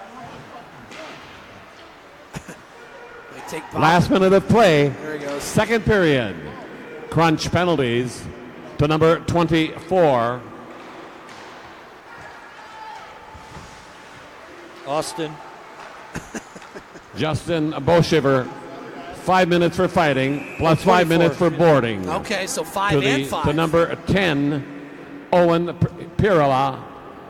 5 minutes for fighting, plus third man in. Time of the penalties, 1:15. That was the right call there, Yep. yeah. I remember seeing that. Now let's see what the Eagles To the Soo Eagles, to number 16, Lucas Roth. 5 minutes for fighting, plus 5 minutes for checking from behind. Okay. The time of these penalties, 1:15. Would there be an extra one? That's it. Another broken stick. Fix your stick. So the Cochrane player got a 5 and 5, and then the other player got a 5, and the Eagles player got a 5 and 5. Shouldn't there be something? Yeah, there's something. There's an extra penalty there. So that doesn't make any sense. Would the penalty be served after the first? I don't get that. We'll have to look that up. Unless I just misheard that, but you guys seem to hear the same thing. No, I was waiting for another player to be. With Bob, you never know. So let's not jump to conclusions here. I'm going to look at the official score sheet if they have it listed on the penalties. Let's see here. Yeah, they don't have the penalties listed. We'll have to try to get clarification, Larry, on that between periods, because it sounded like Cochrane had an extra 5 minutes there. That's what I thought I heard, too. So unless Bob forgot to announce it. Which is very possible. 10 seconds left to play here in the second period. So, Larry, this is setting up for a very interesting third period. Eagles still have a chance. Jensen in. Jensen shot. Save there by Wixon after 2 periods of play. It's Cochrane with a 3-2 lead over the Soo Eagles. Here now we we're go having again. some couple of love taps. Gets into major love taps after. Some pleasantries exchanged. It looks like cooler heads will prevail on this one, we think. And so we're going to take a break, Larry, and be back with the third period of play here on Hockey TV. Scott Nason, Larry Pozzebon back at Pullar Stadium after 2 periods of play. It is the Cochrane Crunch leading the Soo Eagles by the score of 3-2. Larry, before we recap the second period scoring, give us your summation so far of the second period in this game in general. The second period was exciting and got a little out of hand there at the end. But outside of that, we didn't know what the Eagles were going to do. We thought we were going to, at least after they got scored on, they're down, 3-1? 2-1. I was so busy trying to figure something else out. I didn't even. You know what the heck's going on. Yeah. And Eagles came roaring back. Now they made a game out of it. And this is what they needed. I don't know if they needed that. Even that at the end, they needed that to put. They got to be a group of guys that are going to have to work together and play together. And sometimes you need little incidentals like that pulls the team together. You'll see who's putting out for who else. Let's recap the scoring in that second period. Austin Whelan scored at the 4:21 mark of the second, his 4th of the year, to make it 2-0 Cochrane. And then Rafe Praisner scored his 2nd goal of the season on the power play at the 14:24 mark for the Soo Eagles with an assist from Kyle Quinn and Caleb Wood. That cut the lead to 2-1. And then the Crunch would counter right back at the 16:21 mark. Tristan Talfair, his 3rd goal of the season, 2nd of the night, with an assist from Hunter Busey. And that made it 3-1 Cochrane. And the Eagles would score 21 seconds after that. Big goal, Caleb Wood, his 8th of the season, with assists from Owen Shire and Jack Strauss. And that's where we sit right now.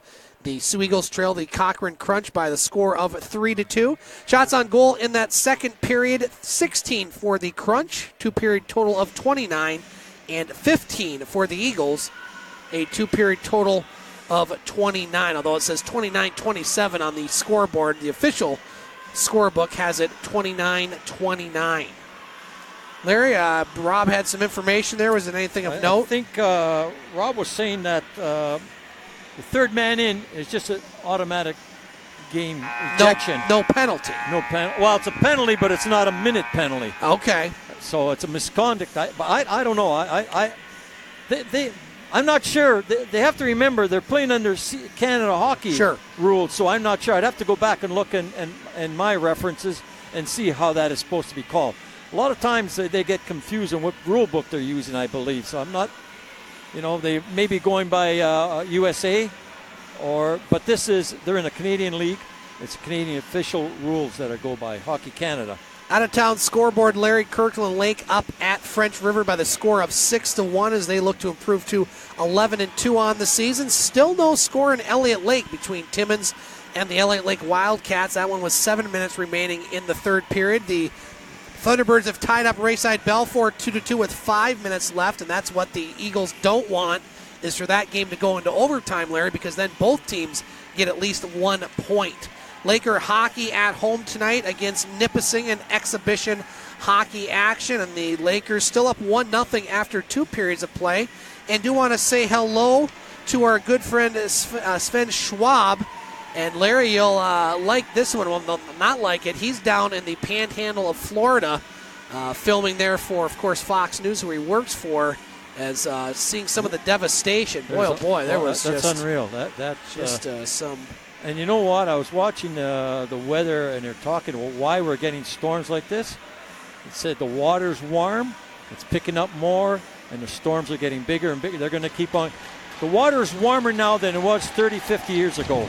And you got to look at the ice caps are melting, and there's more water that's absorbing the heat from the sun. So you're buying this whole climate change thing. There's a big climate change, really. That's debatable, I think, with some. Not debatable, Larry, our attendance challenge tonight. I put the attendance at 503. Larry, you said lower. What was our attendance tonight? 513. 513. So Scott alone on an island wins the attendance challenge, up 3-2 in the series. Larry, you'll have to put the number up next Saturday against Espanola. Back to hockey here as we are in a 1-goal game. Cochrane with the lead. They've led throughout this contest. Now Morich with the puck. Morich at center ice, up to Orfanos. Orfanos across the blue line. Orfanos with the shot, save, rebound, just out of the reach of Morich. Now Lamberti over to Morich. Morich avoids the hit. Now Orfanos, taken away by the crunch. Flanders, now Morich gets it right back. Morich trying to find Orfanos. Now Morich, down low. Redmond picks it up. On the near side boards. Manuel for the crunch. Now Orfanos gets it. Tried to find a player in front. Kept in by Brown. Now Brown down to Lamberti. Puck behind the net. Taken there by Emmanuel. Emmanuel with it at center ice. Nice pass up to Whelan. Whelan in. Whelan shot. Save Benedetto. As that juggles in between his pads, and he'll make the save and hold on. That was a big save right there. I'll tell you, it could have been a game changer. Shots now 30-28 in favor of the Soo Eagles, who trail by 1. Looking to win just their second game at home. 1-3 on the season so far, having beaten Blind River. They also lost to Blind River. Also taking losses to Elliott Lake and the Sioux Thunderbirds. This is their first Eastern opponent at home. Cochrane with the puck. Talafer, who has 2 goals tonight for the Crunch. On the far boards. Blair over there. Now Caleb Wood. He scored the last Eagles goal, his 8th of the season. Trying to clear the puck. Kept in there, and that one looked like a high stick. Nobody saw that one out there. On the Cochrane player. Yeah. As he skates back. Not sure who that is. That's Cope. Now Talafer. Cope's not very happy about it, as I would imagine no one would if they got an inadvertent stick to the face. Puck still in the Eagles zone. Blair. On the near boards. Strauss. Now bad pass. Eagles defensive turnovers have cost them tonight. Aiello shot, save, this. Rebound. Oh. Kicked ahead, but Busey couldn't get the, Busey rather, couldn't get the stick on it. Now puck kept in. Shot. Blocker save there by Benedetto. Eagles having trouble clearing the zone right now. They do finally as they get it to center ice. That one, look out, deflected out of play. Assistant coach Alex Saruk with the reflexes there. Luckily that didn't hit anybody and goes out of play. A couple more sponsors I can get us going here. Sure. North of Chicago Pizza. Everything electric. Baldwin Superette. I didn't know they had a second Superette here beside Neville. That's right. Okay, Baldwin's close to my neighborhood. Oh, yeah. Sioux Builder Supply. Monocle Jewelers. You were just saying, what was that previously? Ryan's. Ryan's, okay, yes. That was a long time, Ryan's Jewelers. Yeah. Wow. What's going on down there now? Cochrane's going to need to take a player off the ice here as they have Really? 6 on the ice. I don't know what we're having some discussions. I see, maybe where the face-off is. Kerry Evie's going down to the Cochrane bench. Maybe it's looking at Cope where he got that stick or whatever happened. Not quite sure what the discussion is here, Larry. Maybe where the face-off is? I'm not quite sure. Rather long discussions here on some of these calls. I don't quite know what this one is. I don't either. I'm oblivious. Well, Zach Hayes, he says, okay, this is it now, and I'm going to hop over those boards and maybe tell the coach something. Yep, there he goes. Face-off won by the Eagles. 17:30 to play in the third period. They trail by 1. Now Quinn into the zone. Quinn behind the net over to Praisner. Praisner, he had the first Eagles goal. Now picked up by Cochrane. Parrott back to Jensen. Jensen clears it in. Wixon gets it to his player. Now here's Stose across the blue line. Chance in front. Moravsky on the near side. Now Moravsky puts it in the slot. Sticked aside there by Butcher, and that one goes out of play. Off of Praisner's stick into the crowd, so a face-off will stay inside the Eagles zone. 16:58 to play in this third period. Lots of time. We talked about the Orfanos family coming up in a couple weeks. Larry heard on Twitter that the Parrott family will be up here in a couple weeks, so hoping to see them up in the booth. Sure you come up and say hi. Sure. Yeah. We'd like to see you. We're friendly people. Now here's Simpson with the puck in his own zone for Cochrane. Strauss over there for the Eagles. Now the crunch. Cleared down the ice. No icing. And that's You not rigged going it to be off. icing. Rieger. Or the far boards. Out of the reach of the Eagles player. That was Lerman. Now the crunch with it. Mietzma. Out of the reach of Dolman. Now Strauss picks it up. Strauss at center ice. Around 1. Poke checked away there by the Cochrane player. That was Simpson. Now at center ice, Mietzma. Along with Lerman. Lerman dumps it in. The Eagles go for a line change.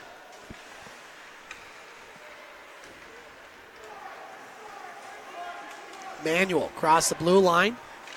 Manuel centering chance. Picked up by Orfanos. Orfanos up to over the stick of Lamberti. Picked up by Parrott. He can't get it in there, and that one goes to Brown. Yeah, it went off of Flanders. Brown with the puck. Over to Morich. Now Morich over to Parrott. Nice pass to Morich. Dangerous play there.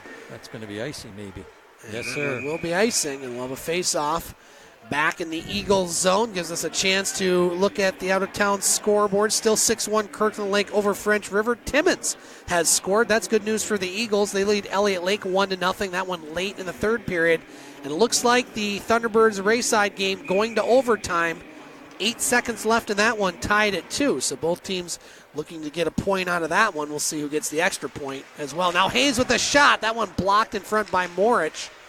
As Hayes might have had a good scoring opportunity. Redmond at the blue line. His shot. That one goes wide.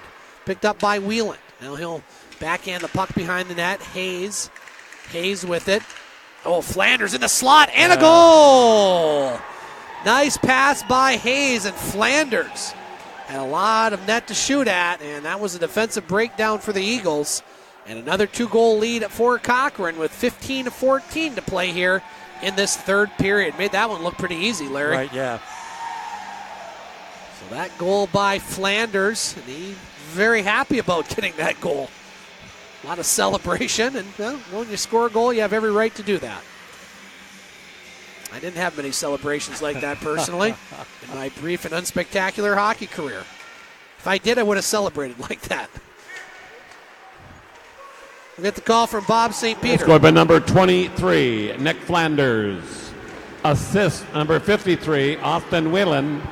And number 7, Zach Hayes. So Whelan and Hayes get the assist. Butcher keeps it in for the Eagles, who all of a sudden trail by 2 again. Just when you thought they had some momentum, Cochrane comes right back. Now here's Busey, cross the blue line. Moves into the zone. Aiello. Now here's Shire with it. Busey picks it up. Leaves it for Talafair. Centering chance. Aiello off of his stick. Eagles can't clear it. Kept in. Simpson shot. That goes wide. Butcher picks up the puck for the Eagles. Can't clear it out of the zone. Busey picks it up again. Busey from his knees still has it. Finally picked up by Caleb Wood. Wood 1-on-3. Wood poke checked away there by Simpson. As the Crunch have it, Aiello at center ice. Now broken up by Quinn. Martone. Simpson. As the Crunch cleared in, go for a line change. 14 minutes to play in this third period. Shots 30 apiece. Cochrane leads on the scoreboard by 2. Now the Eagles clear it down the ice. That won't be icing as that goes right on net. And Mr. Wixon will make the save. And we'll have a face-off in the Cochrane zone. Prior to this whistle, number 8, Cope for Crunch was back on the ice. So I guess he got taken care of, whatever the injury was in the face. So he's back on the ice anyways. Well, he was back on the ice. He's on the bench now, but he's back into the play. Face-off to the left of Zach Wixon, who has made 29 saves so far tonight. Cochrane wins the face-off. Eagles get it though. Lerman, quick shot, bouncing puck. And Wixon will glove that one down and hold on. Cochrane in action tomorrow afternoon at the John Rhodes Community Center as they will take on the Sioux Thunderbirds. Well, actually tomorrow evening at 5. Not quite afternoon, but a little earlier start time. A couple other games tomorrow. Kirkland Lake at Powassan and Rayside at Blind River. Eagles will be idle until Friday where they travel to Espanola. Last time they went down there, they lost. Or over there. I don't think it's down there, but over there. Dax tried to put it in front. Lamberti with it. Lamberti to Parrott. Parrott shot. Misses the net as the Cochrane player goes sprawling. That was Stoss. Eagles with the puck at the blue line. Butcher. Pass. Oh. Chance. Lamberti waited too long to shoot there as he had some room but didn't quite get the shot off. Now Martone across the blue line. Martone over. Shot goes wide. Picked up by the Eagles. Orfanos. Orfanos across the blue line. Orfanos puts it behind the net. Now here's a chance for the Eagles if they can get the puck. Martone can't clear it. Caleb Wood keeps it alive. Morich over there as well for the Eagles as he has that puck in front of the Cochrane bench. As the Eagles still keeping that puck in. Redmond with it for the Crunch. Morich over there for the Eagles along with Caleb Wood. Now Martone for the Crunch. Puck still hung up in that far corner. Looks like Cochrane pretty content to get a whistle, and they will with 12:13 to play here in the third period. Now here we go. Morich and Redmond start going after each other, but well, they're in very close quarters in there for a little while trying to get that puck loose. Lakers still leading Nipissing 1-0 in the third period at the Taffy Able Arena. You get an attendance there on that? Or last night was about 1,400. Don't know attendance tonight. Now, is that sales or is that the students pay for it? That's a good question. It's in their tuition. Like some schools do that, eh? Yeah, I think I don't know. It could be season tickets. It could be. I've been to games there where they've said there are 2,000. There could have been more than 1,000. So might be paid attendance. Now Blair in a goal. Blair. The Blair family happy watching on Hockey TV as Brendan Blair has cut the lead once again to 1 with 11:52 to play in the third period. So Brendan Blair gives the Eagles life yet again As this is the third time they've trailed by 2, and, well, the third time they've cut that lead to 1, Larry. We should do some more talking. I know, right? Yeah, let's just talk more about climate change. Yeah. And the Eagles just say. Eagle goals scored by number 7, Brendan Blair. Crunch with it, a shot and a save there, Benedetto. Assist number 19. Now here we go, Jack Larry. Strauss. The time of the goal. Now here we go, a lot. 11:53. Strauss with the assist, as now all sorts of commotion going on after that whistle. You wouldn't say these teams are rivals, Larry, because they don't play each other very much, but you wouldn't know it on the ice right now. No, this is well, like I said, you got to come and give your aim game, give it the best you have. Oh, looks like we got a penalty coming up against Cochrane. Just one so far. Number 23, I believe. Flanders. Well, that's what you get. You score a goal, you get a penalty.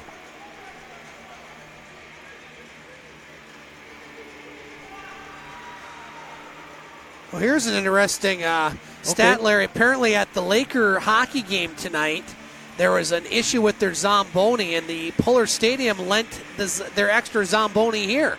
How about that? Okay, Eagles are going in the box also. I heard what you said. I'm just trying to pick out the number. I think it's 18.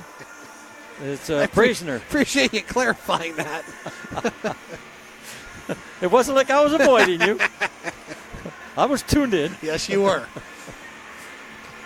So it looks like more coincidental penalties, Larry. 4-3 Cochrane, 11:43 to play in this third period. We'll get the calls from Bob. Goals scored by number 7, that Brendan one. Blair. Again? Assisted by number 19, Jack Strauss. The time of that goal, 11:52. Bob and warp Crunch speed on penalty. that call. To number 23, Flanders. Poor Bob. Nick Flanders, There 2 it minutes goes. roughing. Could be To Ned the Flanders. Soo Eagles, to number 18, Raph Prisoner, 2 minutes roughing. So here comes Talifer looking for his third goal, and whoa. Oh, it got deflected. I was going to say that was Rieger played him well. Yeah. He played him well. That's it. You know, either if you're going for the puck, make sure you take the puck. Rieger played him.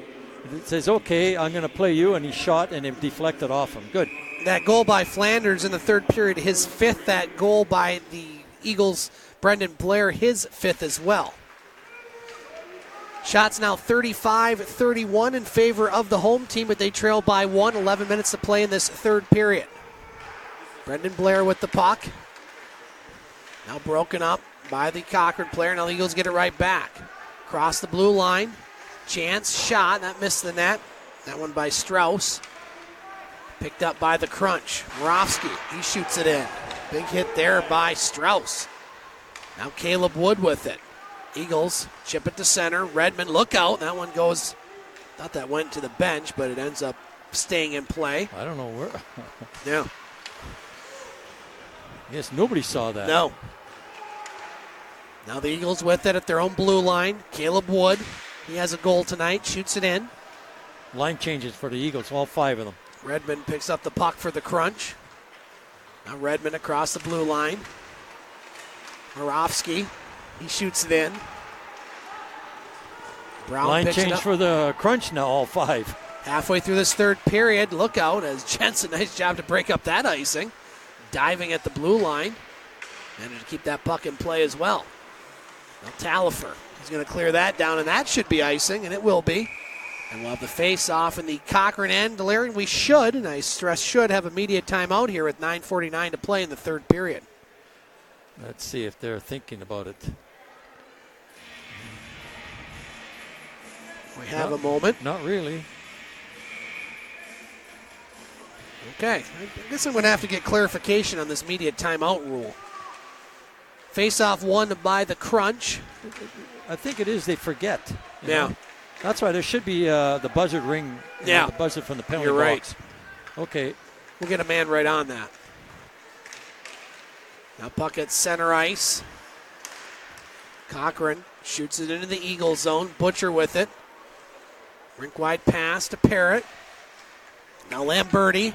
Lamberti trying to beat Cope to the puck. Cope gets it, but Morich has it in front. Shot, save, rebound. Puck loose, and the net goes off the moorings as Morich went into the net. I think he was pushed into the net. Well, let's see how they're going to call that one. That's what I saw anyway, so. Rayside Balfour, Larry, They win? defeats the Sioux Thunderbirds at the 19:47 mark of the third period. Oh. Bradley Mateus, his 5th goal of the season, so the Thunderbirds get their 2nd loss. And watch out for Rayside, Larry. They're starting to hit their stride Here's our timeout now. as Rayside improves to 9-5-1. Elliott Lake goes down to Timmins by the score of 1-0. And Kirkland Lake, they're going to win. They're leading French River 6-1, Larry. So how that... Rayside puts them in first place? They are in a first place tie with the Sioux Thunderbirds, although they played 4 more games. So the standings are as such: Thunderbirds 20 points, Rayside 20 points, Blind River Idle 14 points. Elliott Lake will stay at 12, and so the Eagles, if they can get 2 points, they'll tie Elliott Lake for 4th in the West Division. Yep. So what do you think about them apples? I'll tell you, they better be juicy, that's all. Halloween's coming up, Yes, and it candy is. apples. In a couple weeks. Laker hockey still up 1-0 over at Nipissing. That game in the third period. Sioux Greyhounds, Larry, nice win last night at home against Kitchener. They'll take on North Bay. I'm going to happen to be checking out next Friday and Sunday's games over at the GFL Memorial Gardens. I thought you're leaving tomorrow. Yeah, I'm only in D.C. for 3 days. Okay. Man of the world. Not longer? No, that's enough. That's enough in D.C. It's a good thing I'm going there for work. Now Butcher's shot, that misses the net. Rebound, Wood hits a player in front, Redmond, and goes wide. Wow. It was like ping pong, Yeah. and it never went. Now the Crunch with it. They clear it to center. Whelan across the blue line. Whelan drops it for Flanders. Now Flanders shot. That goes wide. Picked up by the Eagles. They'll shoot it to center. Strauss. Now shot back in by Cope. Under 9 minutes to play in the third period. Eagles still trail by 1. Caleb Wood at center ice. Now the Crunch with it. Hayes across the blue line. And Whelan in just a little bit offside. And Larry, we talked about maybe the Crunch might be a little fatigued. They're definitely not showing it here in this third No, period. they're not. Leonard's got them playing. He must be working them hard in their practices, I mean. Cochrane in action tomorrow against the Sioux Thunderbirds at the John Rhodes Community Center at 5 o'clock. Eagles next action next Friday at Espanola. We'll be back here next Saturday night against that same Express team here at the Pullar. Aiello over in the far corner.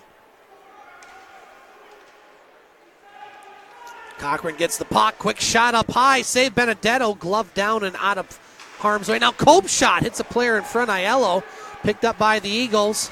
Now Cochrane gets it right back. Talifer's shot. That deflects. Goes high.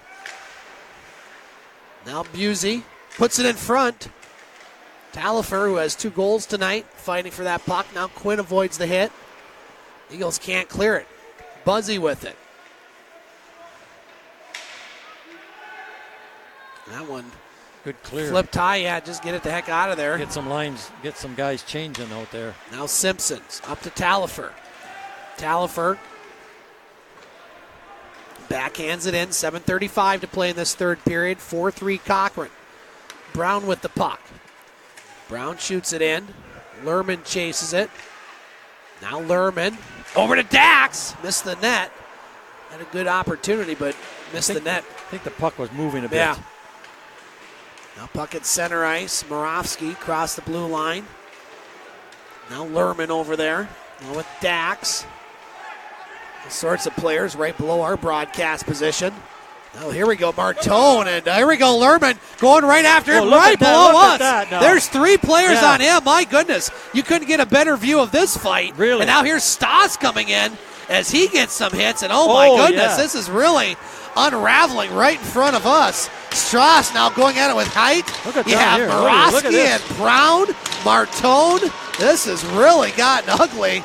All right below us as Dax really going at the Cochrane player. Now you have some just hand strifes with some of the players. Brown really giving the business to him. My goodness sakes, Dax, he is fired up. Now, what started that, and I'm not picking sides, but 3 Wow. Crunch guys jumped an Eagle player.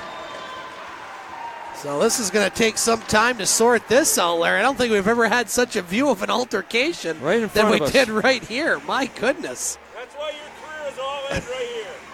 So we'll see what happens here Let this happen. with the penalties, and I use that in plural because there's definitely going to be. That's one of the bigger altercations, Larry, we've seen in quite some time. That was the NLJHL of about 7-8 years ago right there when Manitoulin used to come to town. Yeah. The Rivertown Rifles crew.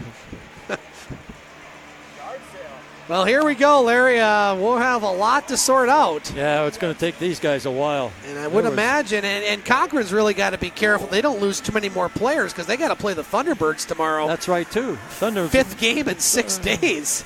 Thunderbirds might have an easy go tomorrow night. Boy. They've already lost 2. Yeah. And who knows for the year.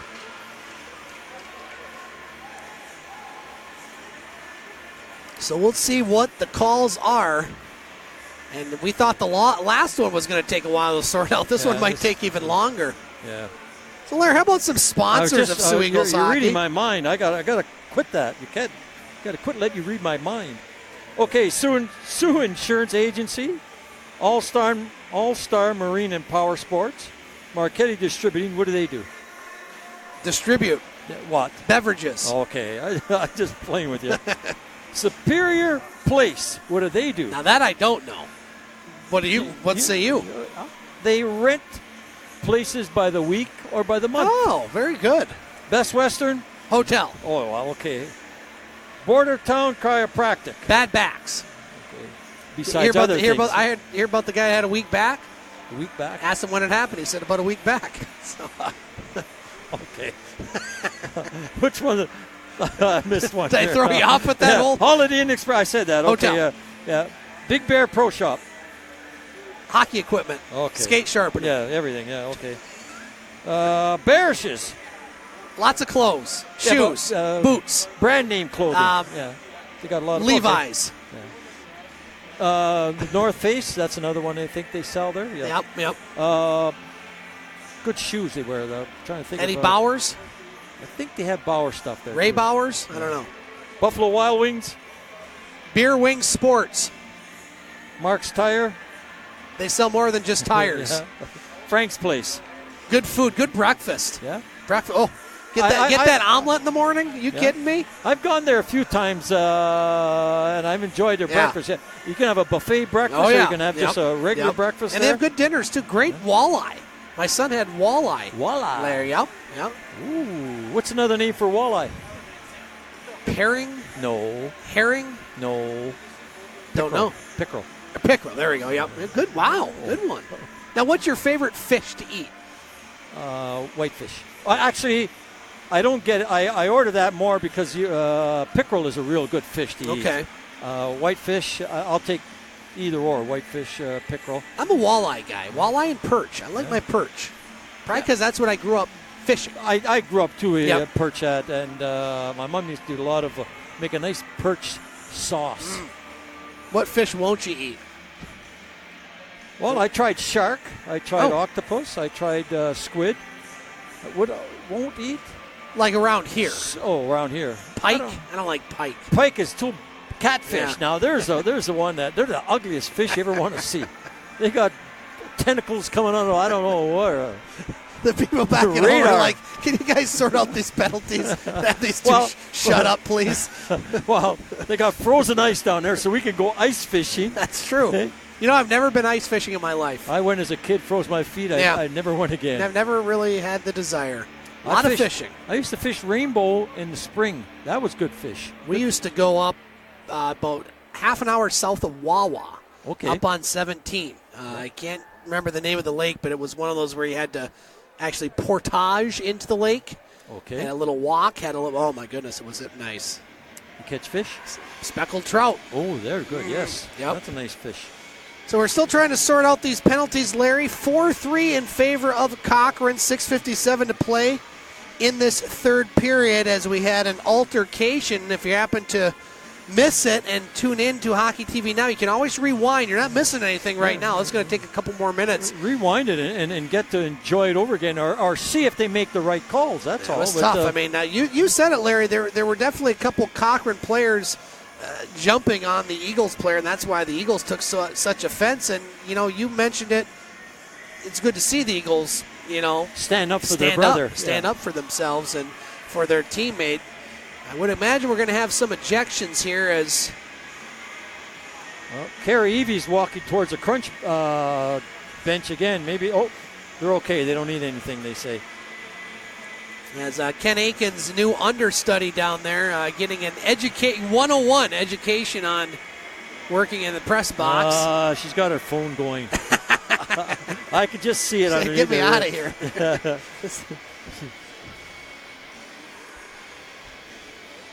We got to start bringing binoculars. We can catch what's on her phone down there. Yeah, that's it. Pictures. Yeah, that's it. She's don't really need binoculars, to be quite honest. Now she turned it off. Okay, I missed it. I leaned back and I missed it all. I went to a hockey game, man. How about this? Okay. Swedish fish. Kayla's favorite. Swedish? What is Swedish fish? Oh, yeah, the things in the little red candies there. Very good. Well played, Kayla. Well played. Those are good. Okay, I went to a hockey game and a fight broke out. Okay, there we go. Exactly. So we're still getting, as the referee looking. Ifs, ands, and buts down there. Something. A couple other things. So Ken Aiken's writing down all these penalties, and there's going to be a bunch of them. And then Bob's got to say them. That's the creme de creme. Yes, indeed. All right. So wait, Steve Orfanos. Now, what's the story here? He's been pretty quiet. No, here. Yeah, he has. But what's he coming up the end of the month? I believe so. Or you said it earlier, and I didn't think he had made a decision on it. So the end of the month, and he said the Parrott family's also coming. They're coming up in a couple weeks. Yeah. Looking at the Eagles' schedule, Larry, while we're having these penalties sorted out. Again, their next contest will be next Friday at Espanola at 7:30. They'll be back here next Saturday, a week from tonight, 7 o'clock at Pullar Stadium as they'll take on Espanola. Then the Eagles will have a weekend set, October 26th against the Hearst Lumberjacks at 7:30. Then on October 27th at home against the Timmins Rock. And then the Eagles will have 2 long road trips, November 1st, 2nd, and 3rd. They'll be at Hearst, Cochrane, and Timmins. We'll have a home game on November 9th against Espanola, and then back on the road November 16th, 17th, and 18th. And that looks like a really tough trip, especially the first 2 games. At Kirkland Lake, at Powassan, and then at French River, a team that beat the Eagles at the showcase. Well, they're going to get worn down by those other 2 teams and then go into French River. And French River's, they're coming on now. You know?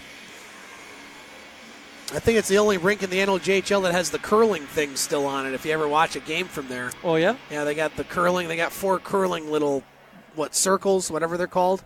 Ends. They have an official. They call them ends. Yeah, the house, is that what they call it? The house? Yeah, wow, house. How about that? It's a brick house. yes, indeed. Kayla says, can you tell we're bored waiting for the calls? You should see how we feel right now. We're talking. When Larry resorts to singing "Brick House," you know it's time to get these things sorted out. Is that your song? Is that your song that you're going to bring to the island? When I was bartending, I bartended in the disco era there. Wow. I was at the we had a place that we called it the Brick House, and it was an old brick building. That's not the old stone house you have over there. No. It was near there. Actually, it was right across the street from it, Kitty Corner. So is your song "Brick House" that you're bringing to the island? No. I got to bring something like Chuck Berry or you got to bring some talent in there. You're not saying that the Swedish speaking of Swedish fish, you're not saying the Swedish supergroup ABBA did not have talent? I just not. Not an ABBA, that's a disco. Come on, you must have played that song at the Brick House. I didn't say I played the music. I said I was bartender. So we're still having these penalties explained. And I don't think there's anybody in the box per se right now. There is not. Few guys. Okay, let's start counting on the bench there. The Eagles will go 1, 2. My guess is there's going to be probably 6 guys tossed, 3 each side. It looks like there were 12 left of players, I believe. That's what I counted. So 12. Counting the 2 goaltenders is 14. So I mean 6 guys, and 2 are already gone. So another 4 are gone. If my math is right, my goes intos. Right. You're still counting there, Larry? No. Yeah, 12. I counted 12. Okay, let's see what the Crunch have. They got 12 also.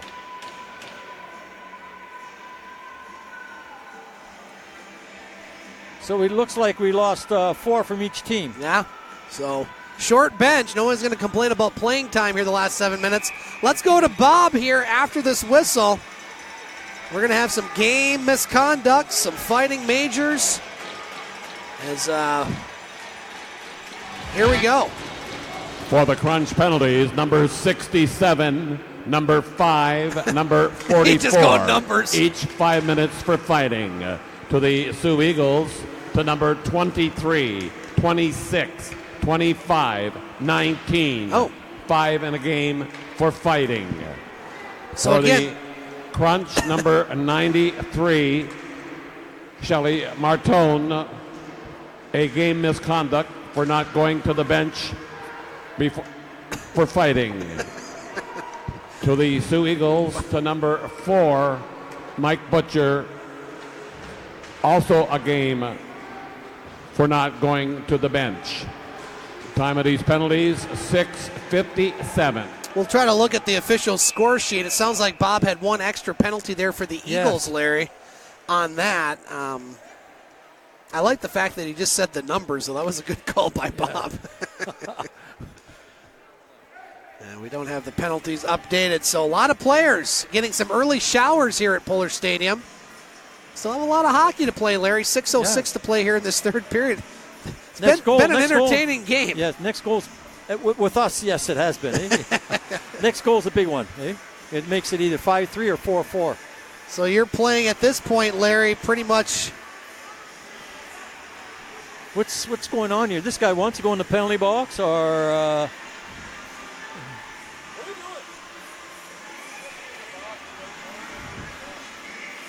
Poor Larry Reed down there. yeah, so he's in the box, and they have 5 guys on the ice. So how are they working that, Cochrane? Well, there were the extra couple penalties there at the end. I don't know. You got me on that one, Larry. Got me too. I got myself. That shot deflects, goes wide. Now puck along the near boards, picked up by Shire. A nice play. He had the stick between his legs, pick up that puck. Now here's Shire to Wood. Caleb Wood across the blue line. He gets got hurt. slashed in the hand. Yeah. Now Eagles keep it in. They trail by 1. 5:35 to play here in the third period.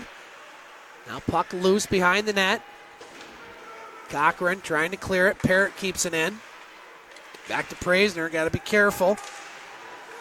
Praisner gets it in front. A shot by Shire up high, and a save there by Wixon. Eagles get a good opportunity on that one. Shire's had a couple of opportunities today on that. He's picked up an assist, but he's had a couple of good tries at the net. Just hasn't been able to beat them. 5:22 to play here in this third period. Oh, now we got Butcher and well, they were the ones that got the calls for not going to the bench, so I don't know if they get kicked out for that or just have to serve a penalty or what. Well, they wouldn't go in there for misconduct, so what they go in there for? Nothing went on double minor or something. I don't know. Misconduct? I don't know. Not going to the bench? I don't know. Still don't have the penalties on the official score sheet down there, or at least the electronic version of that. 5 minutes to play in this third period. Orfanos in front, just out of the reach of Lamberti. Now Jensen plays it down to Lamberti. Orfanos over there, along with Lamberti. Now Blair pinches in. Chance at the blue line. Blair pass over to Quinn. Now Quinn to Jensen. He fires. That hits a player in front. Look out. Cochrane could have numbers, but Jensen comes back to the puck. Now Flanders at center ice. We're doing Manuel. Whoa. Look out. And that one goes into the bench. That bench has been ducking a lot tonight, Larry. Really? Again, our out-of-town scores. All the other games final in the NOJHL tonight. Rayside Balfour wins at the Thunderbirds 3-2. Timmins over Elliott Lake 1-0, and Kirkland Lake over French River by the score of 6-2. The Lakers are going to win exhibition game. They lead Nipissing 3-0 now in the third period. You know who's missing behind the bench now? Alex Saruk. He's not there. Yeah. What, did he get tossed? I don't think so. Maybe he's going to tend to all the players in the locker room. And that one will be an icing call of the face-off back.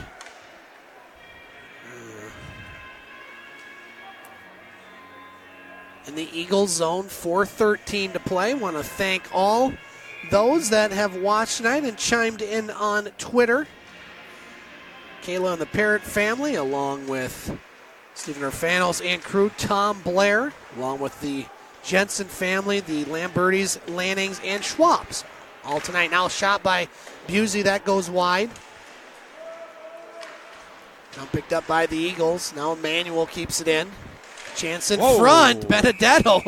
Good thing that pad was against the post, Larry, as he makes the save with 3:53 to play. Eagles are just, I'll tell you, the Crunch are really buzzing around. You look when both lines change, Larry, there's one skater on the bench for Cochrane. The lone man. What were you saying? I'm sorry. I said, the Cochrane, they just, teams come in here and they're buzzing always around the Eagles net there. They work hard and they get rewarded. Quinn with the puck. Now Quinn flips it to center ice. Dolman chases it down. Dolman with the puck. Plays it off the boards. Jensen with it. 3:30 to play. We've seen a lot early, Larry, of the Eagles being in the situation where they have to pull the goalie. Yes, we have. This would be about the fourth time in 5 games we've seen that. Whelan now clears it down. Hayes picks it up. Now poke checked away by Blair. Taken by Quinn across the blue line. Quinn with the puck. Backhands it to Emmanuel. Now Emmanuel in front of his own net. Quinn tried to keep it in, but it got hung up on Emmanuel. Now here's Lamberti. Lamberti with the puck. Under 3 to play in the third period. Lamberti gets back up. Off the boards. Shot goes wide there by Rieger. Now puck at center ice. Taken by Parrott. 2:40 to play. Parrott shoots it off the end boards. And one shot back into the Eagles zone. Time now becoming a factor. 2:30 to play. Morich dumps it in. Cope with it. Cope has it. Kept in by Caleb Wood. Eagles player lost his stick. That allowed Cochrane to get it to center ice. Now here they come. Back into the Eagles zone. Morich, it's his player in the far corner. Cochrane with it, 2 minutes to play. Rieger with it. We'll keep an eye on Benedetto as to when he is going to be pulled. Now Caleb Wood gets a stick on that, negating the icing, much to the dismay of goaltender Wixon. 1:50 to play. Aiello with it. Nice pass. Gets it over to Mietzma. Now Mietzma has Busey with him. Busey in front. Nice job by Orfanos. Good back checking by Very Orfanos. good back check by him. And here come the Eagles. Orfanos gets it up ice to Caleb Wood. Now Wood loses the puck. Puck hits in the linesman again. That one goes along the end boards. $1:30 to play. Goaltender still in net for the Eagles. He's looking to the bench. Now Lamberti along the near boards. And that puck, now you might want to think about pulling Mr. Benedetto, Larry, at the minute 21 to play. We'll see if Coach LaPrade uses his timeout here. Yep. Minute 21 to play. Goaltender still in net. And I'm thinking,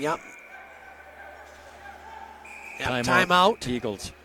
So timeout on the ice. Minute 21 to play here in the third period. In a very spirited affair tonight, Larry. It has been, yeah. Okay, no. Those guys are still in the penalty box, so I like to know what they got then. See if I can get the.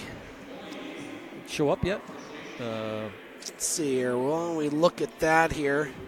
Nope, still hasn't shown up. They might not have typed it in yet. They probably have it on the sheet. They'll probably have to type it in on the other item here coming up. 1:21 to play in the third period. Well, the people here, depending on what the score and who ends up winning or losing here, the fans got a little excitement in here. They did. We haven't seen much of that in the hockey here. Not to that level. No. Say hello to Don Supa, who was here, had to catch the ferry back to the island, now watching on Hockey TV. Sometimes that ferry closes to run all night or what? It runs pretty much all night. I think there's a 2-hour period where it doesn't, like between 3 and 5, except for emergencies. Okay. But he's got a little one, Chloe, Yes, so. yeah. She likes coming up here, right? Yeah, they get to go to the Hounds game tomorrow. She gets to see a lot of hockey. She loves hockey. Oh. Good stuff. All right, so net is empty for the Eagles, Larry. Minute 21 to play in the third. Big face-off here for Morich. Cochrane wins the face-off, clears it down the ice. Picked up by Wood, and that's going to be a high stick on the Eagles, and so that's going to force Benedetto to come back in the net. Yeah. Bad break. Really bad break, for sure. So Benedetto will come back in. Minute 15 to play.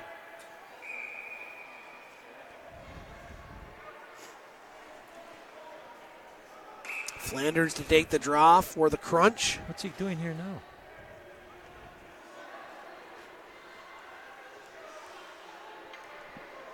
He put his hands on his hips. He's calling the penalty. Wow. He's calling a misconduct. That's what he called. On Praisner going to the box. I saw him draw the guns. He put his hand on it. He drew the guns there. Is the Yosemite Sam out there, Larry? Yeah. So it looks like that's going to be a 10-minute misconduct, Larry. So the good news for the Eagles, that's not going to put them short-handed. Well, wait a minute. Yeah, they're putting a guy in the box Well, now. maybe it is. Well, Coach LaProd's not going to be very happy about this. Jensen's going in now. And so Praisner now looks like he's going. Well, he's got a 10-minute misconduct. Yeah.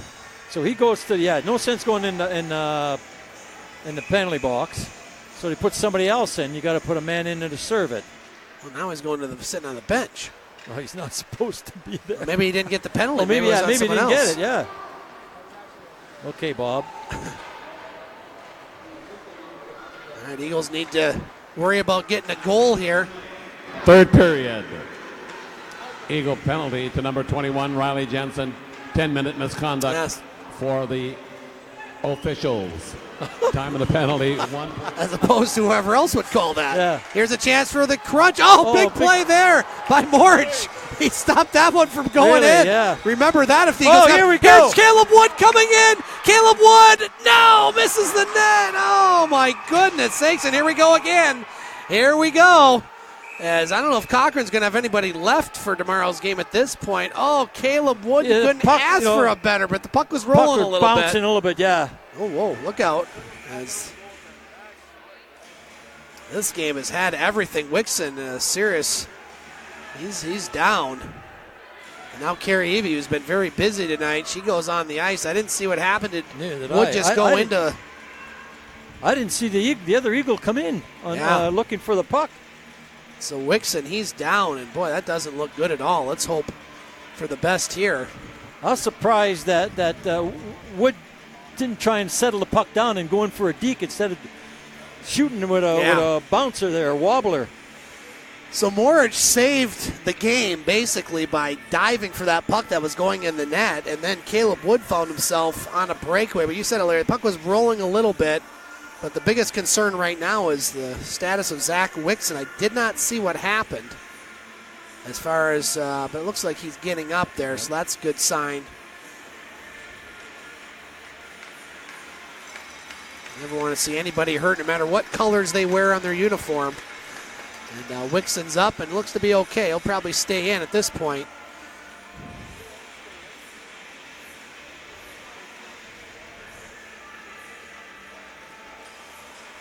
So we still have 33.8 seconds remaining, Larry. Eagles will get a face-off in their own zone, or in the Cochrane zone, rather. Shots 37-35 in favor of the Eagles. Well, we almost thought we were going to have a tie game there. Really? If it wasn't for bad luck, you'd have no luck at all. Now here we have 5 minutes on the board for the Eagles, so this could be another ejection. I didn't see who went in the box down there. There is a player in the box, but I didn't see. This is now going to force the Eagles to be short-handed, so if they pull the netminder, it'll be, the face-off will be back in the Eagles zone. Right, yeah, he's going due back to the in, penalty, so a very busy penalty sheet. I don't know what, we'll have to wait for Bob to announce it. Say hello to Daniel Clark, tuning in tonight on Hockey TV and more. Boy, he's not happy over there. He just threw his glove as the frustration of this squad really continuing here as now Bruno Branganolo, general manager of the Eagles, trying to get some clarification onto what happened. As now it looks like Praisner is going back in the box, Larry. We thought he was going in before. There's 3 Eagles down there. You have number 4, Butcher, along with Jensen. And so this really makes the math tough for the Eagles. Down 1. They'll be short-handed, so they're going to have to win this face-off and try to get the puck in the Cochrane zone. We'll cue up Bob here to see what happened. The number 22, Brett Moritz, 5+ a game, checking from behind. So 5+ a game, checking from behind. Cope's shot misses the net. All Cochrane wants to do is kill the next 20 seconds. They want a goal. That's what they want to do. Get the heck out of here with the win. Telfer with it, 15 seconds. Eagles got to get the puck, got to be a little more desperate here. As that shot goes wide, they're going to run out of time. Well, maybe not. And they're going to shoot it down the ice, but that's not going to get the job done. As the Cochrane Crunch, they may not have many players left for tomorrow, but they're going to get a big road win here at Pullar Stadium by the score of 4-3 in a very spirited affair. Larry, final thoughts? I don't know. I mean, Cochrane, they played a better game than the Eagles. Eagles come out strong in the third period, but it's too late. They didn't capitalize on their opportunities. Cochrane did on theirs. What else? Eagles fall to 1-4 at home and lose by the score of 4-3 for cameraman Rob Horn and for my color commentator Larry Pozzebon. Scott Nason signing off from Pullar Stadium. We will talk to you next Saturday night here from the Pullar on Hockey TV. Good night, folks.